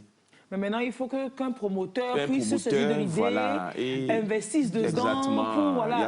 Maintenant, si le promoteur n'est pas là, l'État ne peut pas tout faire bien. C'est ce que je dis. L'État ne peut pas tout faire bien. Voilà, l'État ne peut pas tout faire. Il faut que les promoteurs privés, si vous avez des idées comme ça, peut-être mettre en place un dispositif, un service où je suis investisseur, j'ai de l'argent, je veux me lancer dans une activité. Parce qu'il y a plein de gens qui demandent, je veux investir, mais je ne sais pas dans quoi. Peut-être avoir un lieu, un service où on a... toutes ces idées-là, donc j'ai de l'argent, je suis national ou international. Du ministre. Non, je me regarde vers là et je dis, dans quoi est-ce que je peux investir et puis qui peut encourager, voilà. Ah donc ça va se faire? Mais on dirait que vous avez échangé avec lui, le ministre. Peut-être que le ministre, il a copié sur moi. Non. Parce qu'il disait que les jeunes qui ont été très ingénieux, qui ont été primés, les jeunes ont été primés. Et qu'il ne faut pas les laisser comme ça, qu'il est en train de réfléchir pour voir qu'est-ce qu'il faut faire pour que ces jeunes-là soient accompagnés. Il n'a qu'à me toucher, j'ai des idées pour lui. J'ai des idées c'est une proposition. Il faut au moins chaque année qu'on puisse faire quelque chose de public pour que les jeunes puissent visiter une sorte de foire ou je ne sais pas. C'est ce que vous avez fait la semaine de l'UTP, c'est ça? C'était bien comment ça. Et puis il y a des écoles qui font ça. Au niveau derrière le palais du Congrès, là, j'ai vu, ils ont mis des trucs là-bas. J'ai vu, mais j'ai dit, mais il faut aller dans les écoles, monsieur. Il faut aller dans les écoles. Ça, il faut aller au lycée de Tocoin, par exemple. Il y a beaucoup d'enfants qui sont maintenant au lycée Tocoin, lycée Nord, lycée Sud, je ne sais même plus là. Il faut faire. Nous, on avait vu à l'époque, là, on faisait brevet sportif au terrain ici, à côté. C'est là où on fabriquait déjà les athlètes. Il faut voir. Moi, je suis quelqu'un je suis audiovisuel. Quand tu vois, tu imprimes ça dans tes ménages, là, et après, tu te poses la question, comment je peux faire? Il faut montrer aux enfants qu'est-ce qu'il faut faire. Moi, j'ai mon enfant à la maison. Il a la licence en mathématiques, mais mon garçon, là, quand tu lui dis, mais il ne sait pas comment monter une ampoule.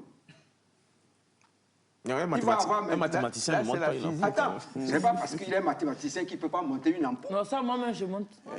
Oui, ça dit, c'est pas tout le monde. Il faut donner l'envie aux enfants d'être touche à tout. Et puis, il faut dire aussi qu'il y a un boulot qui repose sur les parents aussi. Les parents ont fort à faire. Détecter les aptitudes de leurs enfants, essayer de les accompagner. Ce serait bien que l'État fasse tout ça. Mais... En attendant, c'est-à-dire que en attendant, chacun n'a qu'à jouer sa part. Mon Seigneur Baliga avait dit, fais ta part. Chacun n'a qu'à faire ta part. Vous permettez, madame, parlant de l'orientation, justement, c'est une question qui nous regarde tous, comme vous le dites, les parents, nous-mêmes, les enfants eux-mêmes, les institutions qui doivent contribuer. L'État est en train de vouloir régler ce problème de façon globale, en commençant par la définition d'une politique, la politique d'orientation scolaire et professionnelle. Et c'est en cours. Vous savez, quand on ne voit pas encore les trucs de façon visible, là, on a encore l'impression que rien ne se fait. Mais les choses sont en train de se préparer pour le régler de façon plus globale.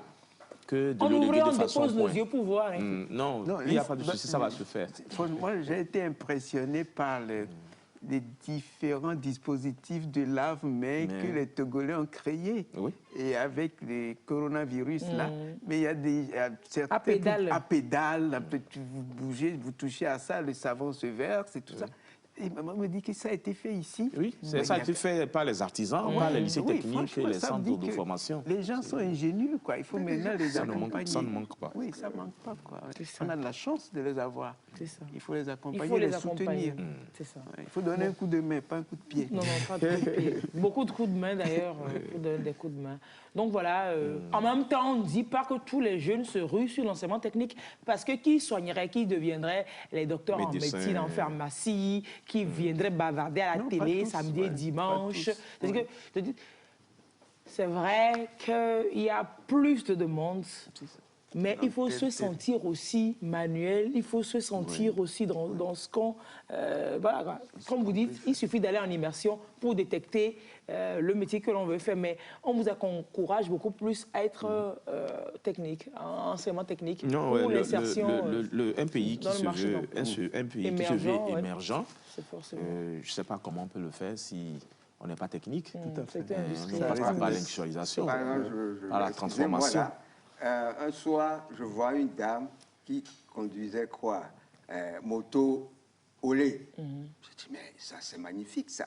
Mais c'est quelque chose qu'il faut mettre en public. Parce que les autres femmes m'ont dit, ou bien les hommes m'ont dit, mais qu'est-ce qu'elle va faire là-bas? Pourquoi elle est sur une moto? C'est mieux.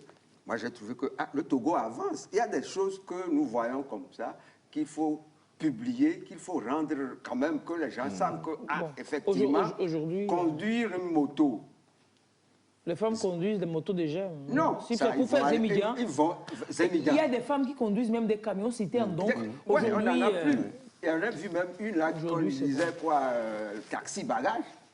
Mais c'est rare, c'est des faits rares. On a même des femmes, j'ai vu une femme la fois dernière à Tapamé, une femme, ça, je cherchais à en voir depuis, j'en ai vu finalement, une femme, elle est maçonne.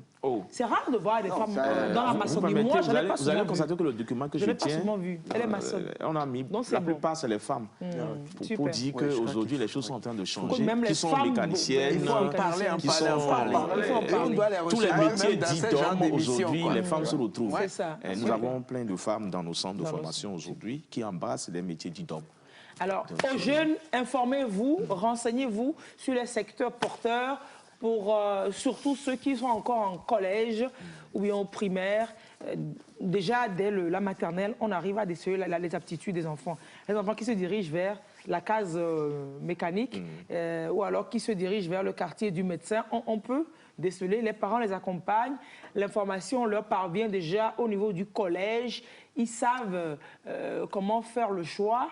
Et ils s'orientent après le BEPC dans la filière qui peut les épanouir et peut contribuer au développement du pays. Et puis voilà, à nous aller, c'est le taux de chômage qui peut baisser et c'est le pays qui peut amorcer son décollage. Servet, oui. Je vais aborder une question, bon, ça sur le pont pour parler de faire la cour là, mais c'est de l'autre rive.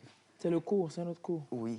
Et quand vous parlez des femmes qui font taxi, moto, tout ça, les femmes ne peuvent pas faire ce genre de métier en toute sécurité.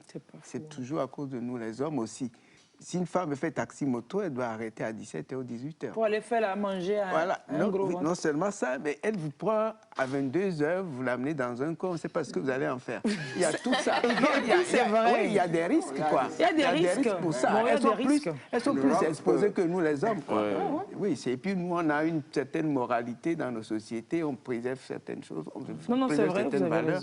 Ça limite les femmes dans leur volonté de faire tout ça. C'est vrai. Vous avez raison, complètement raison. Complètement raison. Allez.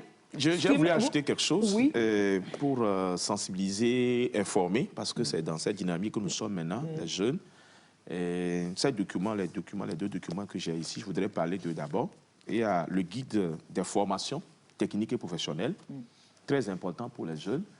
Il y a aussi une fiche que nous appelons la fiche métier, les métiers de l'agriculture et les métiers de l'artisanat. On peut donner ça à Daniel, il va le montrer. Cette fiche métier-là, c'est dispo? Oui, c'est disponible. Il faut... Nous travaillons à mettre ça en ligne parce que pour le produire en quantité comme ça, ça va être plus compliqué.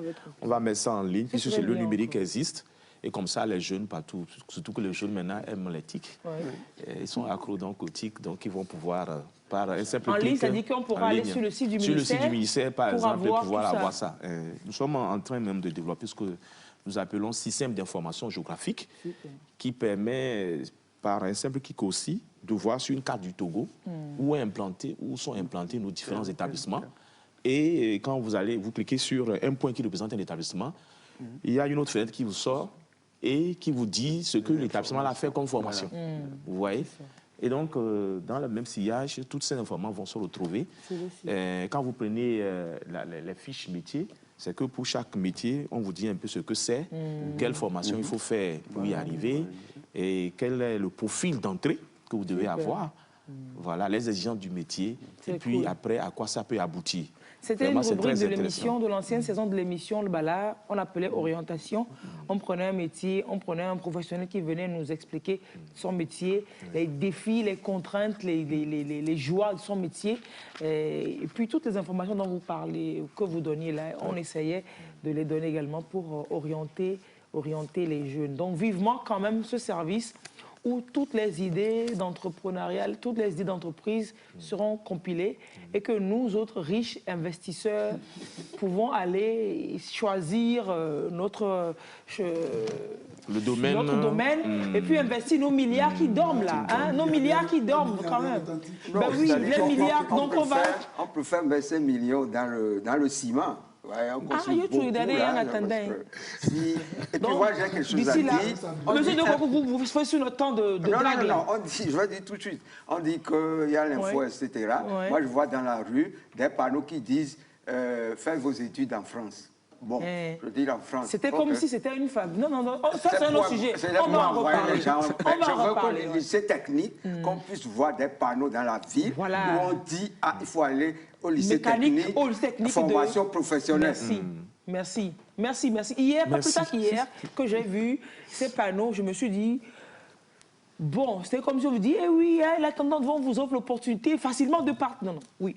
En fait, des panneaux en ville, les ministères de l'enseignement technique, les lycées techniques, dites-nous, gros panneaux de l'IFAD, gros panneaux de lycée technique avec mise en exergue une formation. C'est-à-dire que dans le panneau là, on ne va pas voir gros écrit lycée technique, non. On va voir en gros la filière ou le métier, l'information. Il faut aussi penser à... Merci beaucoup, monsieur Delegé visuel. Moi, je suis visuel. C'est ça. Et comment qu'il est visuel.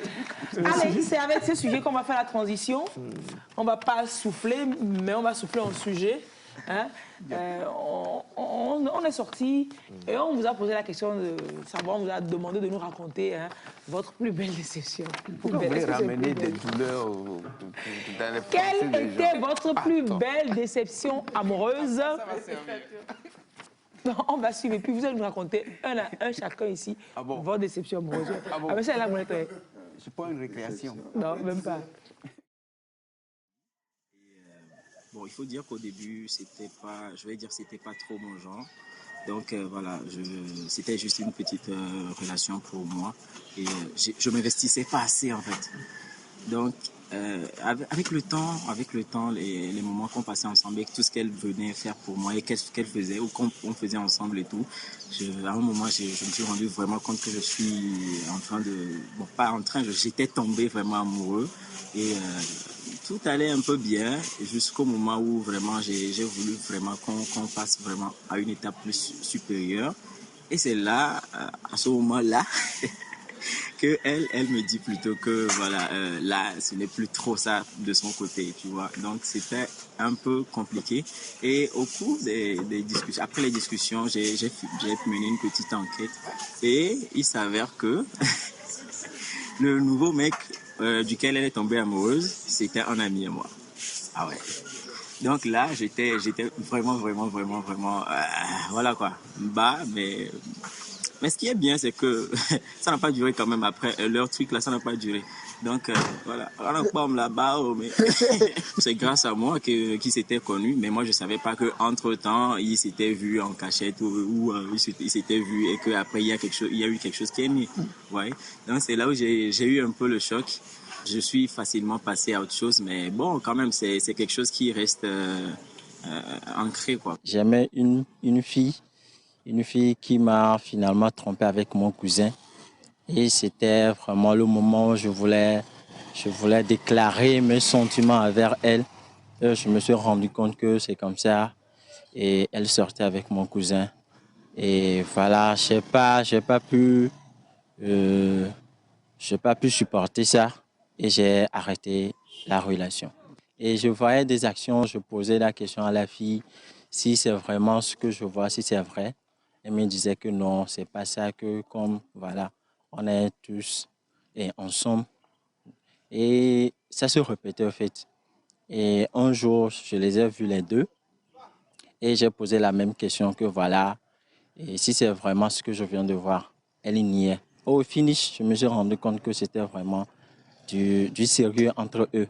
Même après que j'ai arrêté la relation, j'ai vu que la fille continuait aussi à sortir avec mon cousin. Ça n'a pas été facile parce que d'autant plus que j'aimais la fille et en même temps, il y a mon cousin qui est de l'autre côté.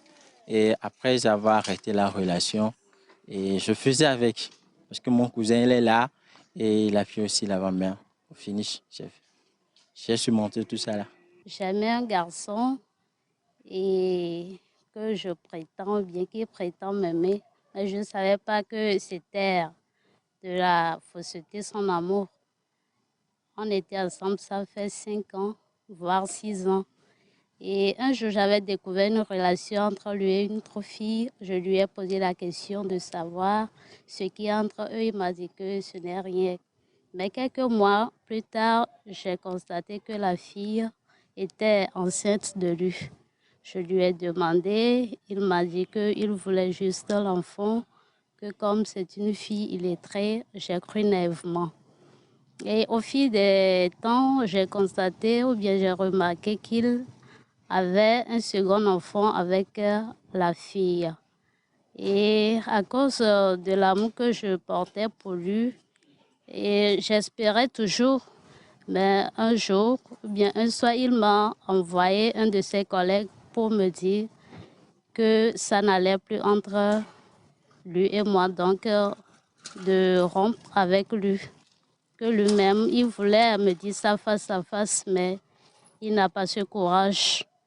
Et quand je lui ai posé la question de savoir pourquoi lui-même ne voulait pas venir me l'annoncer, que c'était moi et lui qui avions commencé la relation, il m'a juste dit que c'était très difficile pour lui, qu'il ne voulait pas du mal pour moi, mais plutôt le mieux, qu'il ne voulait pas me voir dans ce combat fratricide de coépouse. Donc, c'est là que ça s'est terminé entre nous. Quand j'y pense, et je souffre toujours, mais il faut avancer après tout. Nous sommes séparés, ça fait à peu près 3 semaines. En 2012, quand j'étais en classe de terminale, j'ai rencontré une fille. On dit, on n'aime qu'une seule personne, quoi. Bon, c'est celle que j'avais aimée en ce temps. On partageait tout. Elle était tout pour moi, voilà. Mais bon, comme en cette année, moi, je passais le bac, elle faisait la première. Donc, après le bac, je suis rendu au campus. Elle, elle est restée, voilà, au lycée. J'avais passé le bac dans une ville qui se situe à 45 km de Lomé. Donc, une fois à Lomé, elle faisait... Bon, sa maman n'acceptait pas au départ notre relation, mais elle faisait tout pour venir me rendre visite. Donc, ça dit, on partageait peu de temps ensemble. Mais bon, c'est au moment où j'étais en 3e année. En ce moment, elle avait passé le bac, voilà. Mais sa maman avait refusé parce que quand elle va venir à Lomé, elle va me rencontrer, ce que sa maman n'aimerait pas. Donc, sa maman avait préféré la faire voyager à Accra. Donc, qu'est-ce qu'on avait fait en commun accord avec la fille? On a tout fait pour acheter la carte SIM du Ghana. On avait fait le roaming. Donc, la fille avait fait tout, s'inscrire au Ghana, mais elle n'était pas au Ghana. Elle avait passé tout ce temps avec moi. On avait fait un cas SIM Ghana avec roaming, voilà. Donc, elle était restée chez moi au Togo. Sa maman pensait qu'elle était vraiment à Accra, mais c'était une fausse histoire. Donc, on avait passé plus de 6 mois ensemble. Elle était avec moi à Lomé. Sa maman l'envoyait de l'argent. Bon, en fait, sa maman, ça dit, elle est sortie d'une famille un peu aisée. Donc, elle me soutenait. Donc, on vivait à la belle vie, en amoureux, bien sûr. Donc, je faisais mes allers-retours jusqu'à ce qu'un jour, sa maman ne l'avait pas appelée. Sa maman était partie à Accra, la visiter, la rendre visite, voir où elle vit vraiment. Parce qu'elle devait continuer les études en anglais. Voilà, elle devait continuer à faire l'anglais à Accra. Mais c'est sur le lieu que sa maman a rendu compte que vraiment la fille n'était pas à Accra, qu'elle résidait toujours à Lomé. Bon, d'après une enquête minutieuse de la maman, ça s'est avéré que vraiment sa fille vivait avec un rasta à Lomé que j'étais à l'époque, voilà. Et la maman était vraiment furieuse. Elle avait pris la fille Bon, j'ai été convoqué au tribunal parce que ça dit la fille était censée continuer ses études de l'autre côté, mais je l'avais privée de ses études. Donc, elle avait passé tout ce temps. On avait passé plus de 6 mois ensemble, voilà. Bon, arrivé à la justice, bon, moi, j'ai expliqué les faits. Et c'est la fille qui m'avait défendu que c'est par amour. Mais malheureusement, on s'aimait bien, on s'aimait beaucoup. Ben, sa maman, sous l'effet de la colère, l'avait fait voyager. C'est-à-dire, elle l'avait envoyé de l'autre côté. Elle m'avait privé, voilà, de celle que j'aimais le plus de ce monde. Bon, ça avait eu des répercussions sur ma vie. Ça m'avait donné beaucoup de psychose. Bon, j'étais désespéré, voilà, et j'avais perdu espoir. Donc, c'est comme ça, l'histoire s'est terminée. Actuellement, elle vit au Canada. Bon, on s'écrit, mais bon, sa maman a tout fait quoi, ça dit, pour l'éloigner de moi, on dit souvent, ça dit, elle est loin des yeux, près du cœur. On avait essayé, juste à son départ, on s'envoyait des textos, on faisait tout, mais bon, avec le temps, ça finit par passer. Donc, c'est ça, le gourmet que voilà. Canada, c'est pas à Canada, hein? Non, mais là, derrière l'histoire, c'est pathétique. Le garçon n'est pas intelligent, quoi. Il allait faire quoi? Il allait... La fille devait rester à Accra. Laisser la fille là-bas, cultiver cet amour-là entre eux, au lieu de forcer la fille à rester ici, avec lui, ne pas suivre les conseils de sa maman, etc. Maintenant, il dit que ça a marqué sa vie. C'est lui-même qui a voulu ça. Si moi, j'étais la maman, là, je vais l'enfermer. Non, si vous étiez à la place du garçon, vous auriez fait quoi? Ben, je vais aller... Vous installer à Accra avec la fille? Je vais aller m'installer à Accra. Déjà que lui, il était déjà en troisième année. Il était en troisième année. Je ferai tout. Il n'y avait pas l'MD à l'époque. Anglais à Accra. Non, c'est ça l'amour. C'est bien facile maintenant, avec beaucoup de recul, de dire ça. Oui. Si vous étiez dans l'esprit de l'époque là, ou de ce qu'il je pense que c'est la fille qui a décidé de rester. La fille ne voulait pas y aller. C'est la fille qui a décidé de rester. Il ne l'a pas forcé du tout. Et puisqu'il n'y a pas aussi une fois d'argent dedans. L'amour n'est pas rationnel, excusez-moi. On fait des choses, quitte à les regretter après. Parfois, ça ne sert même à rien de regretter. Mais vous ne pouvez jamais mettre la raison sur le comportement amoureux. C'est jamais. Donc, quand le cœur bosse, le cerveau est au repos. Complètement. Donc, il ne faut pas être étonné quand il y a des échecs. Non, sérieusement. Mais vous dites que ça se sent que la fille, le gars, il aime. Oui, bon, en fait... C'est vous qui l'avez rencontré? Oui. Moi, je lui ai même proposé autre chose après que je vous dirai. Mais dans le montage, j'ai dû enlever certaines choses pour respecter un peu les deux familles, sa famille actuelle et la famille de la jeune dame. Ouais. On sent... C'est un gros monsieur, mais on sent... Il est chagriné. Il est chagriné. Le chagrin des gros. Il est costaud, mais Goumen ne regarde pas le poids. Goumen ne calcule pas l'âge. Jamais. Jamais. Et puis la fille aussi qui raconte que le gars, premier enfant, deuxième enfant... C'est quoi ça? C'est dit, elle... Non, c'est quoi ça? Si sa soeur, si elle regarde la télé, il y a sa soeur à côté, j'y veux là pour moi. Elle, ça ne se fait pas très voir, mais sur les lieux, elle racontait son histoire en tremblant. C'est Goumen chaud, 3 semaines là. Elle racontait son histoire en tremblant. Non, c'est-à-dire qu'elle est zozo menée là. Elle vient juste de se lever du lit, elle était alitée. Après avoir reçu ce coup-là, elle était carrément... Quoi? Non, mais elle a bien cherché, hein. Non, arrêtez de dire ça. C'est facile de juger, Elise. C'est trop facile de juger. Je suis avec un gars. Comme vous avez dit, l'amour n'est pas rationnel. D'accord, Nyingbo. Il fait un enfant avec quelqu'un dehors. Et puis ça te dit, oh non, je ne voulais pas. Mais comme c'est une illettrée là, je ne vois même pas le rapport. Et puis 1, 2, 3, quand boum, deuxième grossesse, et on justifie encore ça. C'est pas comme si c'était une relation de 6 mois. C'est quoi non, c'est une relation de 5-6 ans. Donc, c'est pas faux. Je pense qu'on a fait des projets, tout est des esprits. Non, moi, complétez votre phrase. Vous appelez par amour. Parce que vous appelez pas amour. Il faut tenir là, il faut dire. Le doyen là, laissez nous expliquer. Je crois que dans un film de, comment il s'appelle, Idrissa Ouedraogo, Yameogo, et il disait que c'est quoi la fille, sa fille, on lui a donné comme mariage un vieux papa. Alors, elle revient vers sa mère, dit, mais le vieux, là, moi, je ne peux pas l'aimer parce que mon amoureux est parti en aventure et je l'attends. Je l'attends. Et il dit, je ne l'aime pas. La maman dit, mais moi aussi, ton papa, là, je ne l'ai pas aimé. Avec le temps, j'ai appris à le connaître et aujourd'hui, je vis bien avec lui. Toi aussi, au fur et à mesure, quand tu vas apprendre à connaître la personne, peut-être que... La petite viendra en mangeant. Tu finiras effectivement à l'aimer. Par hasard, si ça n'arrive pas, bon, tu feras avec... Non, parce que, par exemple, quand vous voyez, par exemple, les filles là, dans la culture musulmane, elles sont préparées à être polygames. Est-ce qu'elles disent après qu'elles sont heureuses? Bon, être heureuse, entre guillemets, c'est quoi? C'est être heureux. Simplement. C'est pas compliqué. Parce que... Et vous dites que, bon, il y a beaucoup de problèmes avec cette histoire de dire monogame, polygame, etc. Je crois que nous vivons dans un monde où nous avons... L'autre l'a dit tout à l'heure, et Sévère a dit, il faut que nous avons des systèmes de vie qu'il faut que nous gardions.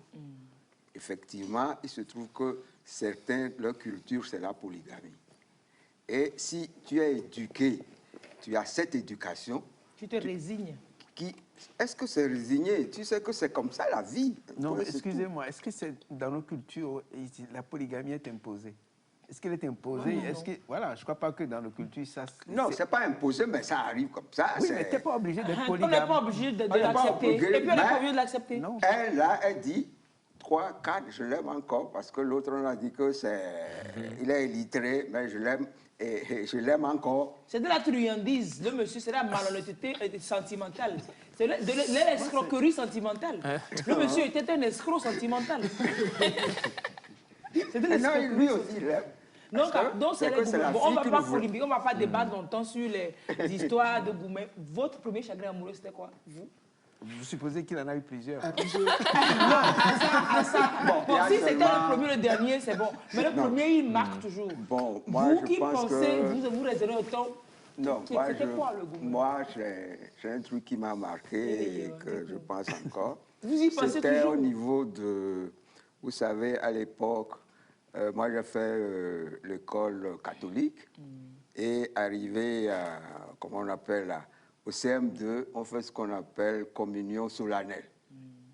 Et au fait, effectivement, que les garçons à l'époque, là, nous, on est à l'écart, les filles aussi à l'écart. Mais il se trouve qu'au moment de communion solennelle, on marchait à 2 pour aller vers l'autel.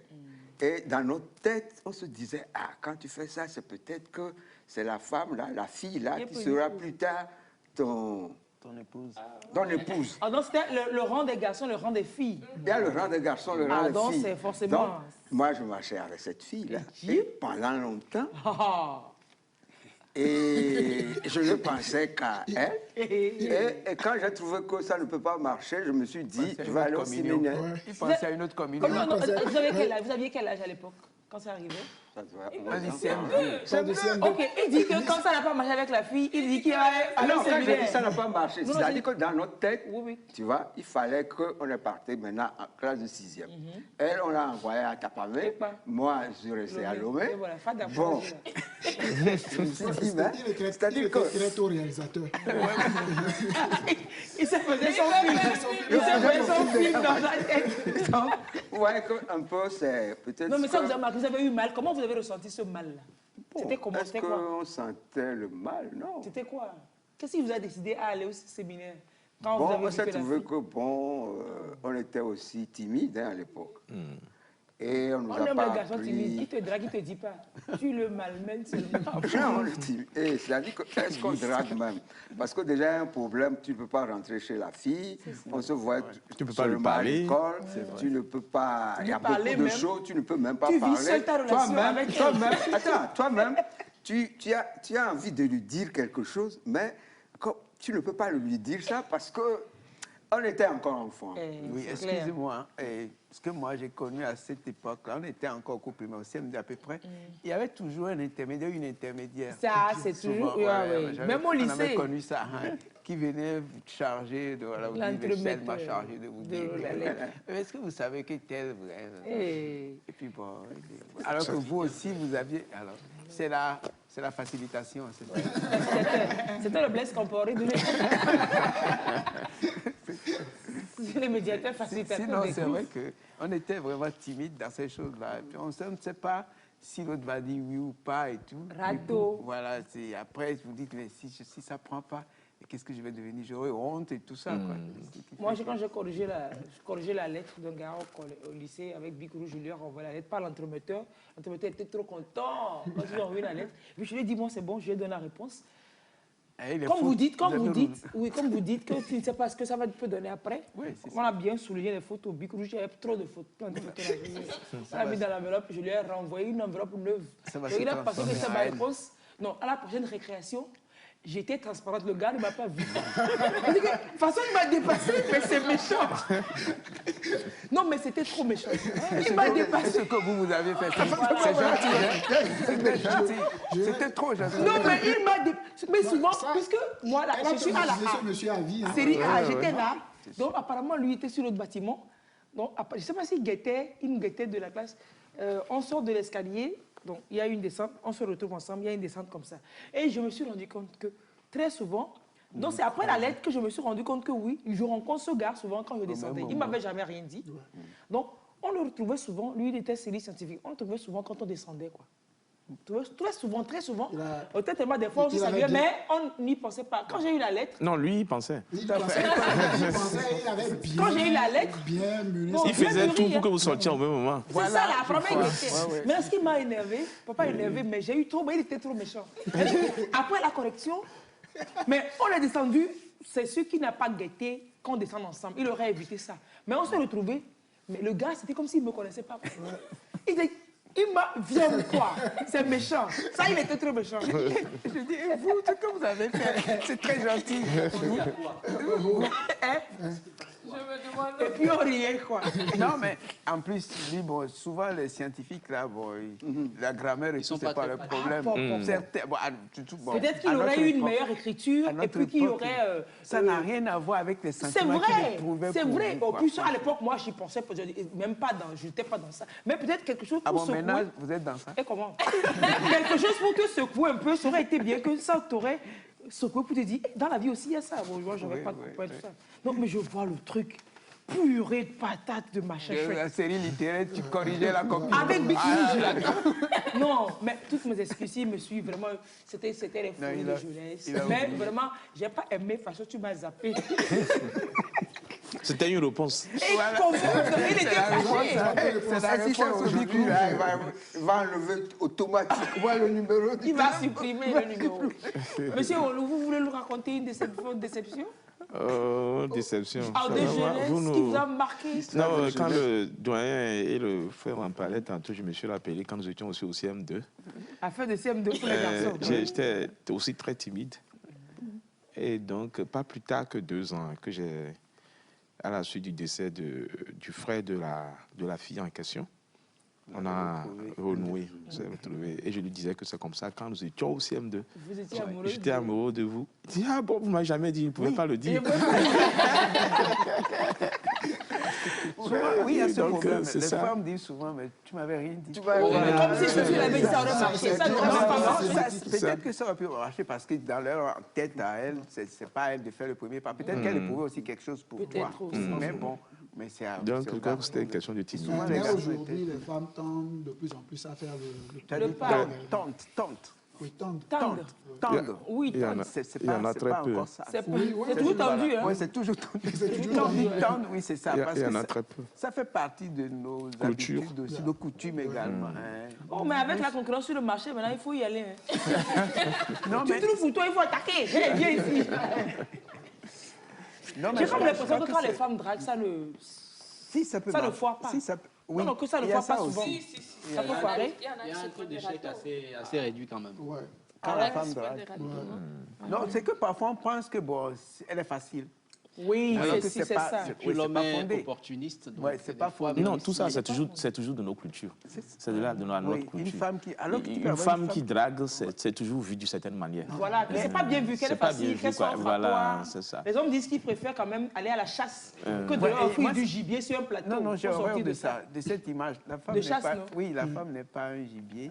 C'est tellement précieux, une femme. C'est ça, très important. C'est vrai, je t'aime. Moi aussi. Le problème, c'est quoi? Et quand il y a des femmes de caractère, elles disent, attends, je ne vais pas traîner, ça c'est mon homme. Et puis elles te prennent, et ça peut durer toute la vie, quoi. Elles savent comment vous tenir et tout ça, elles savent, quoi. Et après, c'est quand vous êtes peut-être un opportuniste ou bien un homme, un garçon pas très truc. Malhonnête comme un mécanicien. Et ta voiture, après, ne me dis pas que ça n'a pas... Non, je n'ai pas dit comme tous les mécaniciens, j'ai dit comme un mécanicien que je connais. Malhonnête comme le mécanicien que je connais. Du coup, les questions de premier pas, qui doit faire le premier pas là, ça peut être l'homme, ça peut être la femme. L'essentiel est l'idée qu'on a derrière en faisant ce pas. Il faut noter aussi que le premier pas chez la femme, ce n'est pas toujours oral. Oui, c'est vrai. Ça peut être par les mimiques, ça peut être... des attentions voilà. particulières. Ouais. Donc, en fait, les femmes aussi font le premier pas. Sauf que ce n'est pas dit. Il faut savoir décoder. Voilà. Donc, demain 14, les gens vont faire des premiers pas, essayer d'être à l'affût. Mais si tu décodes mal seulement, tu vas vivre ce que l'autre a vécu la fois derrière l'église. Il y a une photo qui a circulé sur Internet ces derniers jours. Je ne sais pas, ils étaient dans une relation ou pas. Le gars, à l'église, devant l'assemblée, il sort la bague et puis il demande apparemment à la fille. Au début, la première photo, le gars il était tout souriant comme ça. Et puis il avait le truc derrière. Et puis sur son autre photo, il était assis par terre comme ça.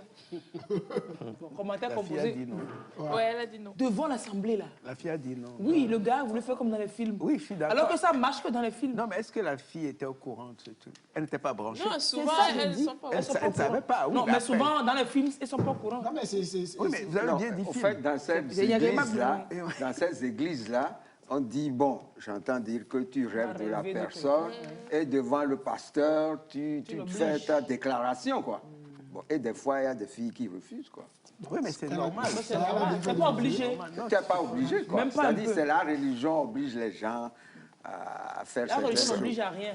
Ça, les pasteurs disent qu'ils sont obligés. Ça, c'est quel genre de mariage? Oui, c'est ça. C'est-à-dire que c'est... Et tu rêves du... Bon, je rêve que... Et c'est devant l'officiant ou bien quoi? Oui, c'est devant l'assemblée. Un mariage, ça se prépare.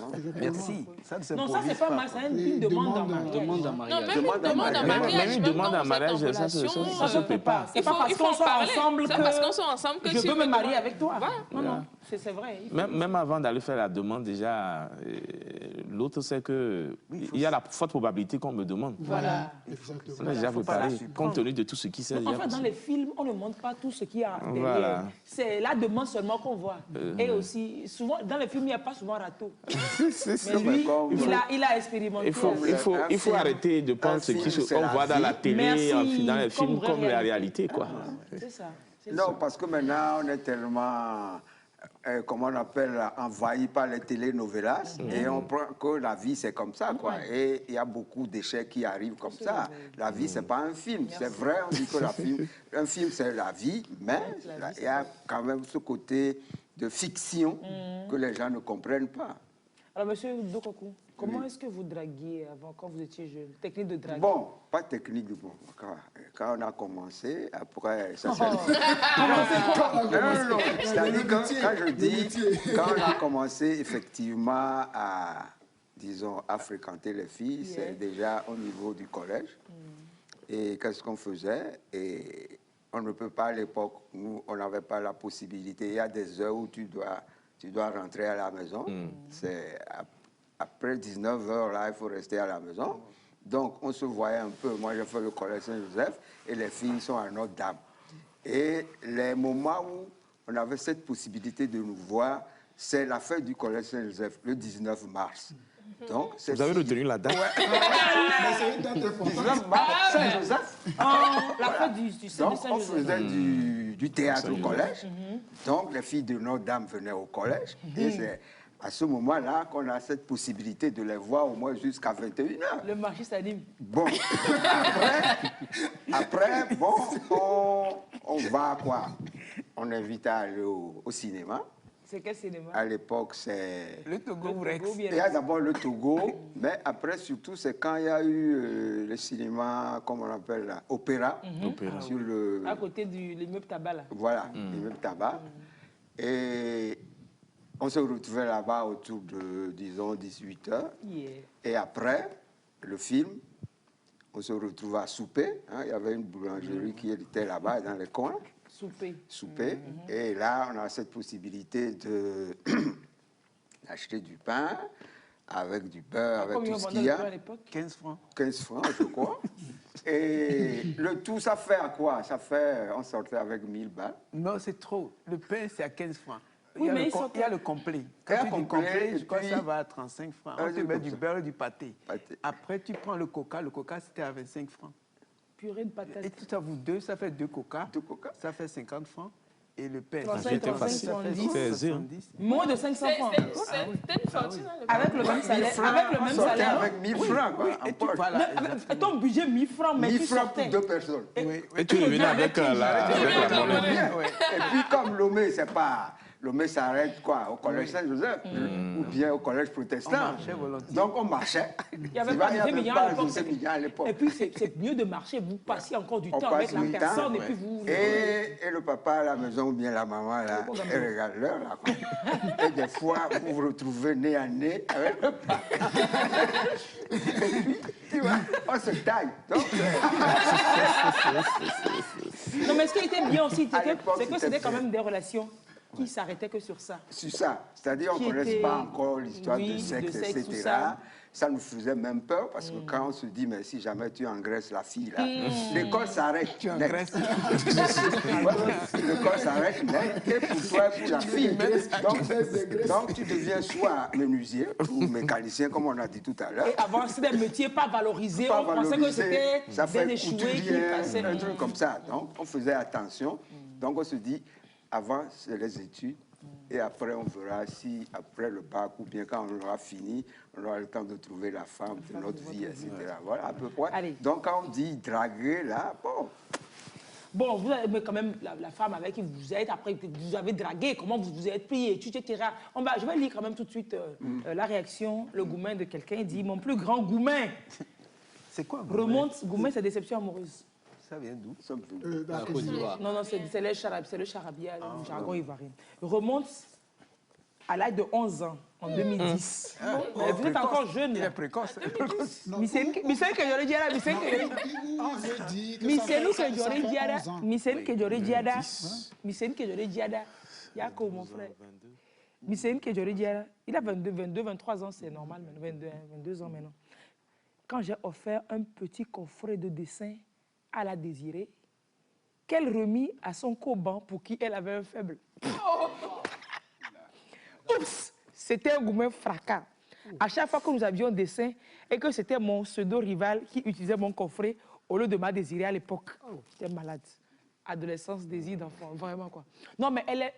Non, elle ne me ressemble pas. Mais elle est méchante. On ne peut pas faire ça. Et tu ne peux pas aller récupérer ton coffret? Non, tu ne récupères pas. Tu fais une opération en douce. Tu veux ton coffret et puis c'est bon.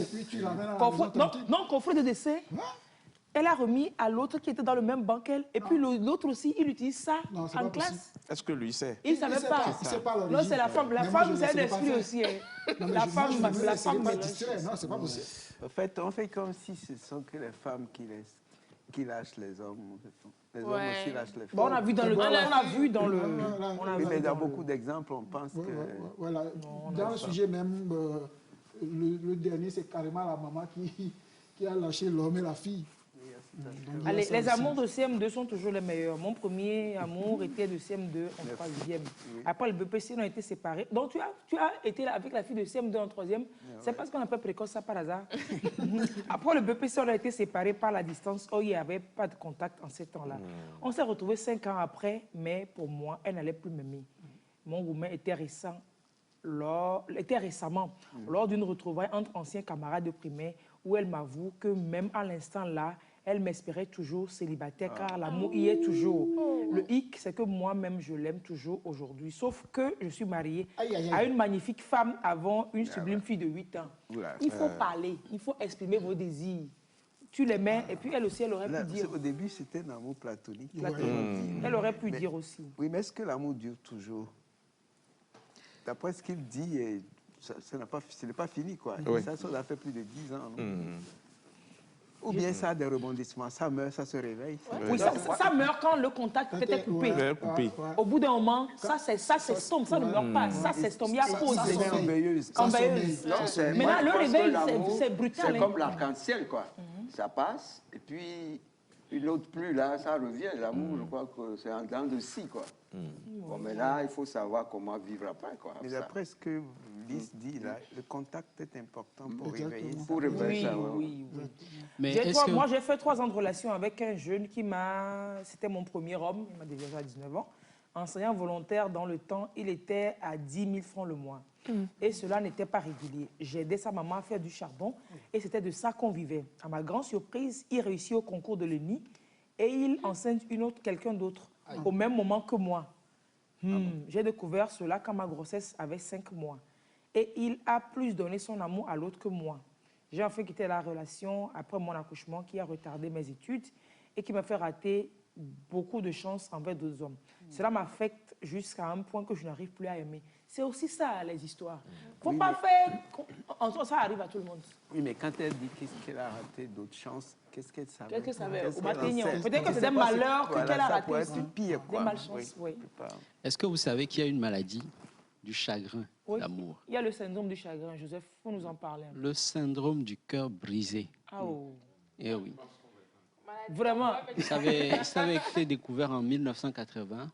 Récemment? Oui. C'est le gars, il souffre de ça, lui.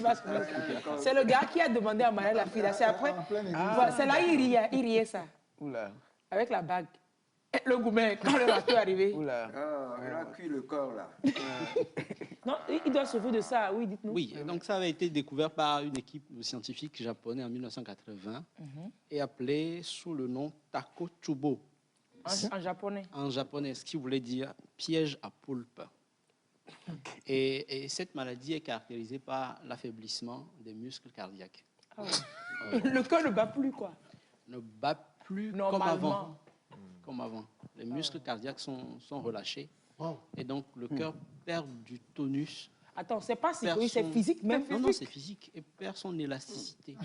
Le cœur est vraiment brisé. Il faut mourir, tu ne vas pas mourir, tu vas vivre. Et tout récemment, il y a une équipe de chercheurs écossais et écossaises qui a remis à jour cette étude, enfin ce principe, cette maladie, parce qu'ils ont fait une étude qui a impliqué 2 populations.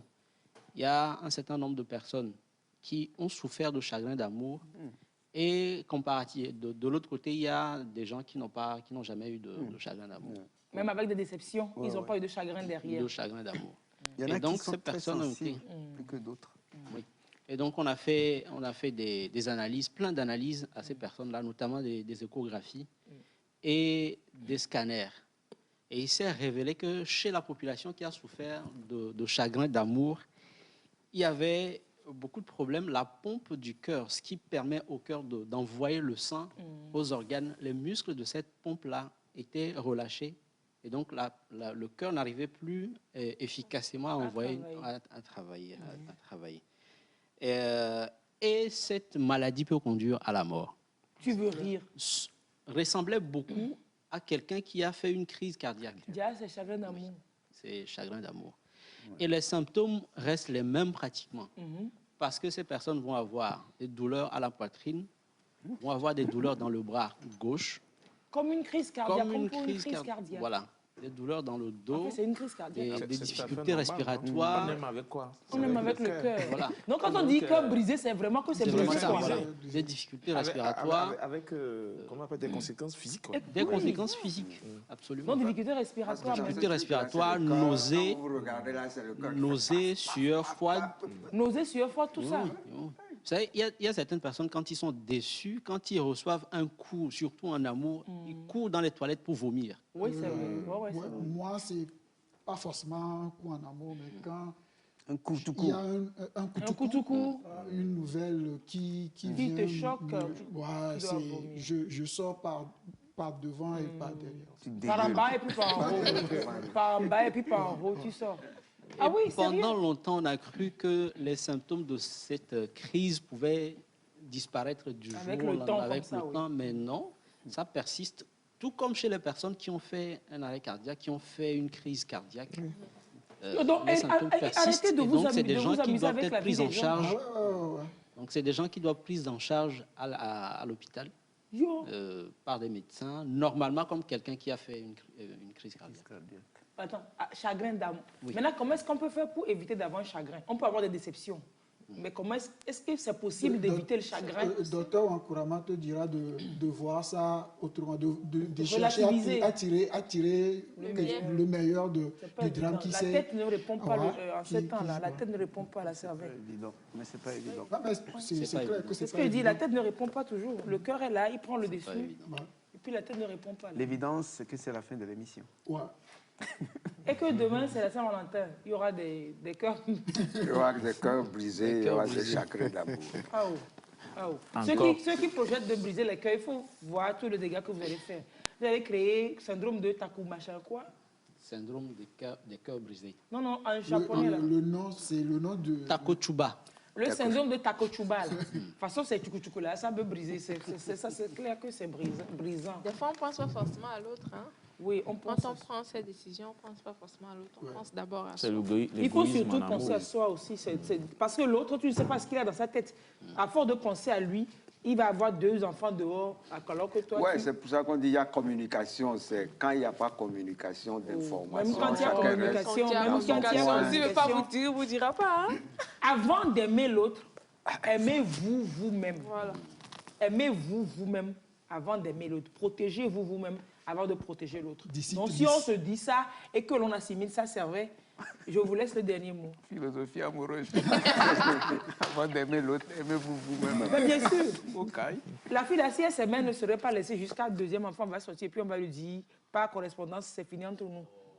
Non, c'est ma position. C'est vrai, on a fini. Oui.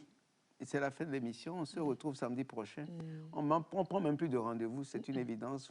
Soyez à la même place. Voilà. On sera au même endroit. Et faites gaffe pour demain. Merci à tous. Bon dimanche. Bye bye. Les amis, au revoir. Monsieur Olo, merci. Monsieur Dokoko, au revoir. Très bon dimanche. Merci. Hi. Faites gaffe.